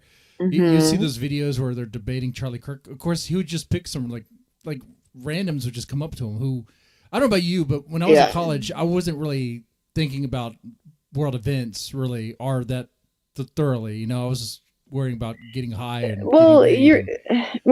your brain isn't even formed yet, right? So you're like, you have a very high emotional, reaction to all of it. And it's like, they did live through, 9/11 at a young age. So they had all of that kind of impacting them. So it was a perfect time to like take advantage of that. Like, oh, we're going to make a world where it's not, what I experienced in my youth, and I'm going to make a change. I'm going to do this. So yeah, I can see where it's like, yeah, it's a fucking PSYOP. I think we all know it was a PSYOP, but it's interesting to like see behind the curtains, like, oh, okay, well, here are the players that actually were a part of it. So absolutely. Yeah. Emotion, narrative framing. What is more high emotional than seeing a video of the head of this organization being shot and killed in front of a bunch of students, and his wife was there with her kids, right? Erica Kirk. And then now it's like this crazy ass thing with Candace Owens and Erica Kirk. And here's the thing about that. You can't even like joke about it still. Now, if you joke about it, people like get like in the moment I understood because it was like, dude, this just happened. But like It was fucked. Eventually, Yeah, it's the whole gonna thing was become. fucked. Eventually, it's gonna become 9/11, where like everyone just jokes about it. It's just whatever, you know. I mean, fucking shit. I mean, eventually. Yeah, I mean, Ruby, I love you. You're fucking crazy, but getting all emotional like Erica Kirk, like you have to see behind the scenes that this is not what it seems. You know what I mean? Like this is not at all what it seems as far as Erica Kirk and all of that. And oh, she's just a good Christian woman. Like you have to eventually see, like it's not what you're looking at. You've got some crazy shit happening, but Absolutely. I don't know. All right. All these accusations and theories and connections and all of that about what this is all about and were they trying to take over, and then there's all this influence with like certain foreign countries, and oh my god, it's really crazy. And so what I'm talking about here is the fact that we have a member of their advisory board who's very strongly affiliated with PSYOP and Mind War. Baby. Enjoying the stream, dead man. Fed up. TK in chat. Thank you. Thank you, Melanie M. Thank you. Thank you. And we have events that are unfolding with this organization that have put it on the map. There are a lot of people who had no idea what Turning Point USA was until all this happened. And who knows if some of those people now want to be a part of it. So the theory is that this high emotional narrative framing has people invested, feeling like, wait, look at the placement of all this stuff. Yeah, her like holding his chair that he sat in, like it's just so manipulative. Like, oh, I'm gonna put my hand on the chair he sat in. He used to broadcast from. I'm gonna read this prepared speech. I'm gonna be very emotional. Like it's like, dude, come on. Like this is so highly emotionally charged. Yeah. Theory is that this high emotional narrative framing has people invested, feeling like they want to defend this person who was killed, and if they were kind of like lukewarm about it, now they're all in because they just witnessed this horrific thing, and it's like that. Another theory is this whole divide and conquer thing, because remember, they talk about using this PSYOP stuff on the domestic population. And if you know any type of thing about warfare, not necessarily psychological exclusively, but one of the oldest tricks in the book is divide and conquer. And so I always say this, right, with the political party shit, is the people up top, they want us having a fight like this rather than having a fight like this. If we are that is true. We shouldn't be fighting one another. We should be fighting them. Actually, that might be. I gotta be careful what I say. TK, give me. Wait, I thought that was TK. That was your dog. Shit. I know. Yeah, my dog's very vocal. Holy shit. Mr. Goodman just revealed he's racist. Uh-oh. I couldn't tell. I thought it was TK coming up for real. It's hilarious. You thought he entered. Oh my god. You thought he joined. Oh my god. Okay. All right. Oh, man. Gucci's gonna hate me for that one for real. I was like, no, that's the sound TK would make. That is true. That's very true. Okay, anyway. But no, see, this is why we need to be lovers and not fighters, okay? Because again, what she's saying is they want us fighting amongst each other and not. That's why TK needs to calm the fuck down. Like we're fine. Everything's fine. Like let's just talk. It's okay. It's gonna be okay. And I get that he acts like he. Okay, the way I worded it is weird. It's gonna trigger him. I get that he's very knowledgeable about this. He already knows this, so he's above this. But we don't. I don't. Yeah. I'm learning something. Okay. Well, even if we know this, it's good to like go back and just talk about it, because I mean, you've got fucking. You never know who's watching or listening, so I mean, it's not gonna hurt. Just don't be like, "Oh God, we know this," and being all fucking retarded about it. Like, just talk about it, dude. It's fine. That's right. It's good. You got to hear me out, and normal gets you nowhere. Yeah. Easier to conquer if we are united and we start saying, "Hey, you're not my enemy. They're my enemy. These people pretending to be enemies and on different sides are sitting together having fucking cigars, drinking 100-year-old whiskey, laughing at us fighting when they're buddy." That's what they don't want. So part of this PSYOP thing is to create a very divisive political environment that you can hijack and exploit for your benefit. Because having a common enemy is one of the greatest things that will unite people and have them throw their weight against a particular person who's going to fight that enemy for you. Do you understand what I'm saying? And I've been saying this forever Okay, they want us That's it. to be so polarized and divisive as a nation that we are too distracted by the hate for each other. Something that she said earlier in that video was about like Vietnam. In that paper that he wrote, he talked about how like, oh, well, Vietnam like backfired because we didn't control the narrative enough. And so it's like what they were talking about is like the Hollywood, or Laurel Canyon, whatever, the Laurel Canyon, whatever you want to call it, the communist, whatever, that whole thing. Yeah. Like they did a better job at psyoping the population than they did or the media. They didn't have the media on their side, so it was showing all the casualties of war and stuff every day. So that's what kind of is interesting, because even if you look at like the Iran war right now, like the news we're being fed about what's going on, you have to kind of put that in perspective about how it's still in play. Like we're looking at past events and stuff like that, but it's still in play. So I think this is valuable. Even if, as TK says, like, oh, we already know about this. Well, it's valuable because you can put it in a real world perspective at, how are they doing it now? Like, what are you getting?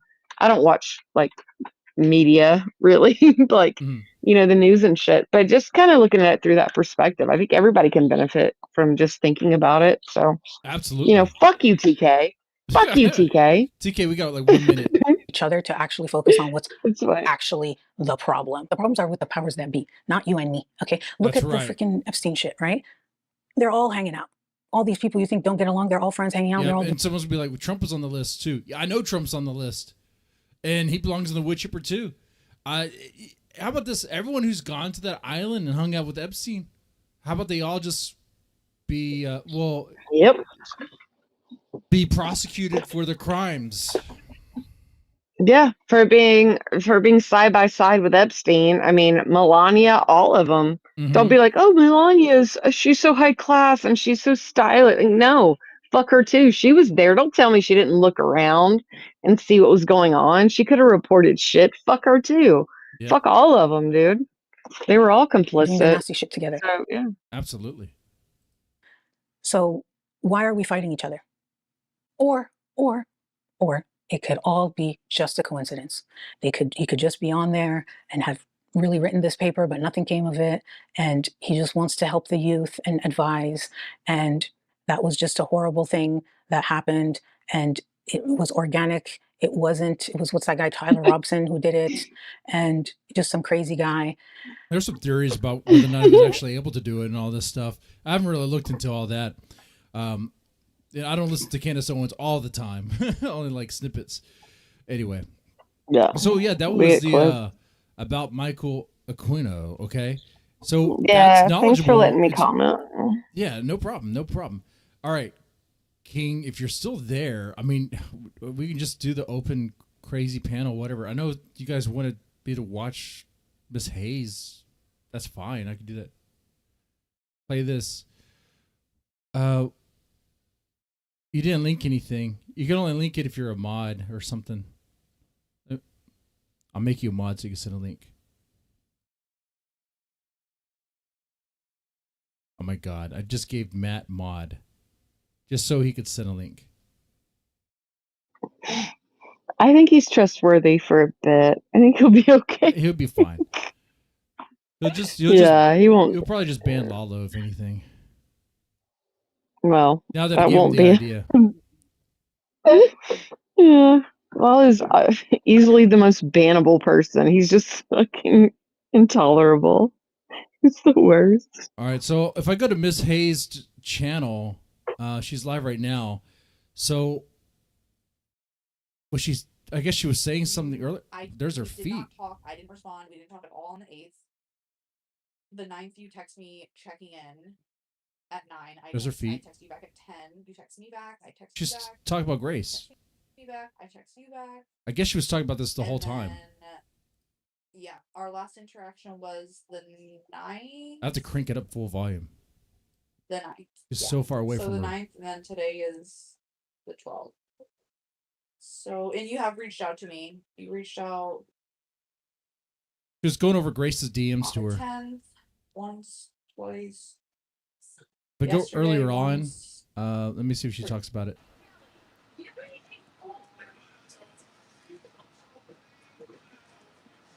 What do you guys think of the feet? She's not talking right here. She doesn't really do anything. No, it's just male. It's super ghetto. It was pretty nice today. No, I'm not in Texas anymore. I'm not in Kansas anymore. Is Texas her home? I will say it's very. I'm talking about time. Imagine. Do you know anything about Miss Hayes? No, except when way back, what were they in Dallas or something when they did that, and she like picked her and Lalo up that time and drove them around, and then she was like, okay, and she left. It's not even that. It's really has. Grace, you can tell Grace is unsavable. I'm sorry. Grace is you are unsavable. Grace. You're too far. You're too far gone.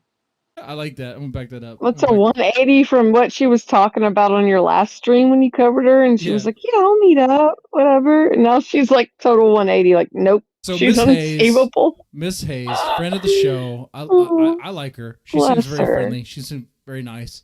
It's saying Grace is unsavable now, which is true. Which is very true.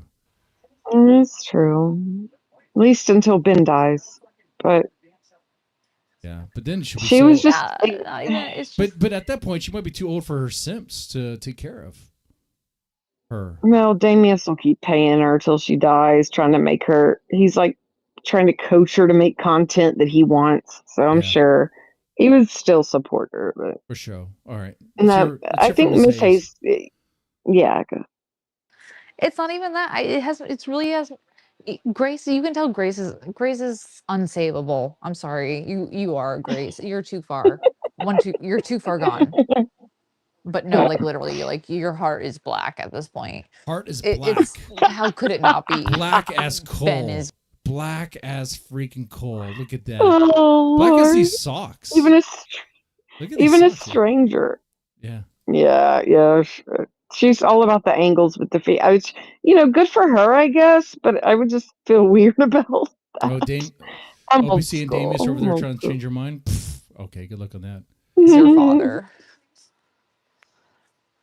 But it is what it is. Mm-hmm. Didn't your ex used to watch them as well? Well, I made him watch them. And he's not my ex anymore. Because he watched them. Maybe because you made him watch No, them. he was not a footboy. Maybe He was just a nice right. person. It was like too Definitely much. not. Trust me. I have thing for footboys. I'm looking out for my footboys. He's just a cool guy. That looked a little extra hard to find me, and he found me. And we've chatted. That's it. Mm-hmm. Nice guy. I don't think it's that hard to find you. You think Miss Hayes should be? I need to find people who want to do the whole like dating stream. Mm-hmm. Do that. Yeah, I think reach beyond the Thorposphere for the dating stream. Like, don't. Oh, cute dog. Oh, he's so cute. Oh my god, the poppers. It's very fucking fluffy. I love it. It is. Oh, I love See, she's very likable. Like, she has a You wanna see likable something even personality. Exactly. Oh, I love yeah. you. Okay, go back. Go back to laying down. And she's very chill, very laid back, chill, easy going. There was a dog She's behind not her the whole fake. time. Oh my god. Like, what? Are you kidding me? There was Okay. Pillow. There was a surprise puppy back there. I thought. Go back behind the pillow. Good boy. Kisses. Oh my lord. Kisses. Can I have a kiss? Huckleberry doesn't like kisses as much. She's too.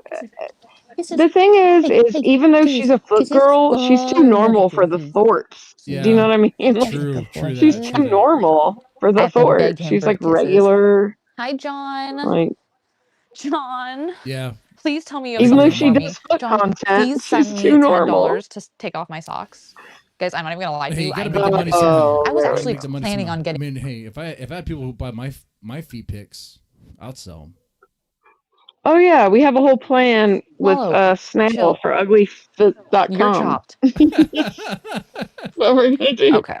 Uglyfeet.com. I need to get a soda. I'll be right back. Okay, she's not gonna say. I'm sure Ryler with, Oh my with God, Cinnamon anything else? Shalin's ugly feet. Did she say anything else about Grace? It's so amazing. It is nothing like unattached sex. When you find someone that you adore and what you connect with one another, She's talking about it's having amazing. intercourse That's with all I someone have that to you connect say. with. Today was amazing. People like Amazing, but watch today her was for extra hours and hours. I guess amazing. it's like the Grace people. They just watch her for hours and hours and hours. Define Like, You chopped can see again. I don't know how why they with the feet do right it. here. They want to smell her feet. Not me. I want to know what makes her tick. I want to know more about her. Ugly. Yeah, personality. Like, Yeah, you have no personality. Yes. I don't really care about the feet. Yes, he did. Ugh. But Yeah, even okay, Miss Hayes, do-do-do. even Miss Hayes has identified Grace as being unsavable. That is real. Black heart. She has a black heart. Yeah. So let me go ahead in current time because Crack said they're trying to convince her. Why? You just drove across the country and you're leaving now? Okay. Poor girl. God, she's gonna get fucking bullied into doing it. Going to be doing while this happens. Let's back up a bit. I want to because Where is Ben? How is Ben going to be occupied? Like, how do we Oh, know God. let's back up. Whoa. Yeah, back up. Let's back up some more.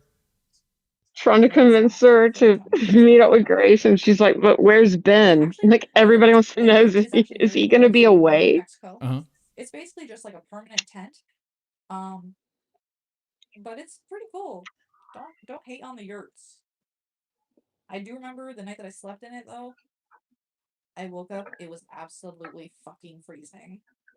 It was freezing during the Oh, night. skip the and I tent just woke content. up, I was shivering my goddamn ass. Like, it wasn't a unit. You had to go like in a different area. You had to like walk to the bathroom, but Okay. Feet are kind of freaky looking, dude. For real. so worth it. Kind of like long and whatever. No, he took me back. He took my crazy ass back. And he fucked me so good today. So good. Oh my God, I don't need to hear that. I don't need to hear that. TMI, TMI. I don't- Yeah. Wait. Whoa, there we go. Oh. Not imagine. Okay. Oh, Okay. What? This is on YouTube? Skinny girl bodysuit time. There you go, dead man. You got your screenshots for the week to Yep. Ooh, that's a good question. That's actually a good question. I can name you. Let's check Discord DMs first. We will go from Lord the have mercy. All right, so does she actually like Well, she's responding to chat. It's all what the chatters are saying to her. So we'll see.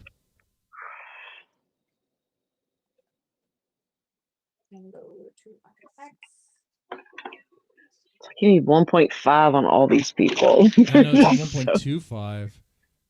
It's just so much. It's so boring. One little nugget. I know. That's why our noble get crack and whoever else clips these people. Shout out to them. Ugh. Oh my God. Oh my God, stop. My skin is Looks not like flawless, a I'll tell you that. Lord of the Rings creature with those feet. She's very flexible as well. She's very flexible. Okay. I don't need to say what it was, but No. OPC Dawn. I have like 100 tennis rackets. Why didn't it happen? Why couldn't Jeremy, Miss Hayes, OPC, and Grace get together? Why couldn't that happen? Honey, you don't want to get with OPC. Trust me. He's a weird ass motherfucker. But that is a good question. Why couldn't it happen? I know, and I misread it, and I answered it the her wrong way. feet But are now that I freaking said me what it out. was, I'm not going to say what the argument was, but it was the most convincing. Oh. If she would have agreed to shoot a gun or skin an animal, then it could have happened. But It'd be cooler if her chat was on the screen so I could know what she's responding to, or she could just, True. This is why King is a better streamer. He at least has his, well, he doesn't have his chat on the stream, actually. He's a better streamer. He's not a very good conversationalist. You know what I mean? Like, well, he is at times, and then like tonight, he just went balls to the wall for some reason. Like, It was crazy. like, I know more than you. I know more than you. Yeah. Okay, bro, calm down. Like, it's okay. What's Jeremy thinking? He could have hung out with you and me. Yeah. True. He just was like, So here, Miss Hayes, like, Jeremy, why do you drive back home? Like, you could have hung out with me. Because he wanted. Jeremy's a pussy. He wanted to compete with my time slot. I hope it was worth it. What did he do? Nothing. Obviously, I didn't watch, but what did he do? Like a car stream again, Yeah, he or was in like car a with laptop? This is what it looked like. Good God! Oh my God! This is what he did.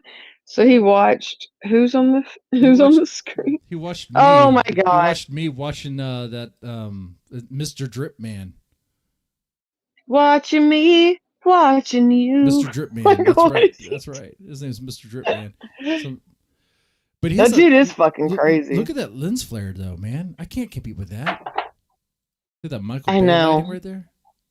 Look at that. Oh my God, that's so funny. He actually had his laptop open in his car. Yeah. He has no awareness. He has no like backdrop set up, good audio, nothing. He's just like, yeah, man, I'm coming for you. That's Like, right. That's right. I'm leaving. Okay. Oh, video's unavailable now. oh my God. Okay, well, I mean, somebody downloaded it it. was I'm probably sure, reported but- for. I mean, some of the stuff she was showing was kind of like, whoa, bro. So it probably got flagged down. Yeah, when I was like young and skinny and bony, and I could show my bony feet, I guess I should have taken advantage of that aspect. God damn it! That was a missed opportunity. Yep. God, So now we'll I didn't know that was an we'll opportunity. We'll never know what she said there. Damn. But I guess we'll hear I bet about you it. know what?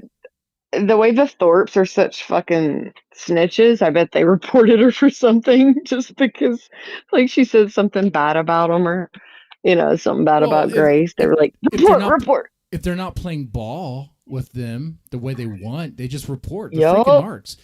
See, and that's the thing. Like, I don't like Ben because I think he's a disgusting piece of shit, disgusting human being. But I think at the bare minimum, I think that should be enough. But honestly, he's a freaking narc. He'll report on people like crazy. Like he'll report you to the police. He'll report you to anybody if he can, just to get a win. Like, that's bullshit. And that's the thing. And they're always like, well, people follow us around and they do this and that. It's like, well, dude, I mean, that's literally your MO is to be litigious all the time. Like, how's it going? How's it going with that Keemstar lawsuit, Grace? How's it going with your lawsuit against your mom for whatever? I believe if a video is privated, it would say it's privated, but yeah, maybe she took it down. Could be either way. I said unavailable though. If it's private, it would say privated. I believe. It's been a while since I. Is she on YouTube or Kick? What's she on? She's on YouTube. Oh yeah, maybe. I don't know. All right. So that does bring us to the end here, because it's actually that time. That time I got work in the morning. Thanks for having me. I really appreciate it. I just wanted to comment on that thing with you, so I appreciate you covering it. And yeah. All right, you take it easy. You too. Bye-bye. Bye. All right. All right, ladies and gentlemen, that brings us to the end here. I hope you guys enjoyed this. I did. Press the like button if you did like it. I want to throw in some super thanks or whatever at the very end. That's nice too. I just appreciate you guys being here for sure. Let's see who's active in the chat here. We got ECP90, Envy Girl 6657, Jamon 312, Killer Tony, NDR 910, ST3PH3ND David. That's weird. And Tommy King III 3783, and then ThorpeTube. All right, cool. Well, with that said, y'all take it easy and have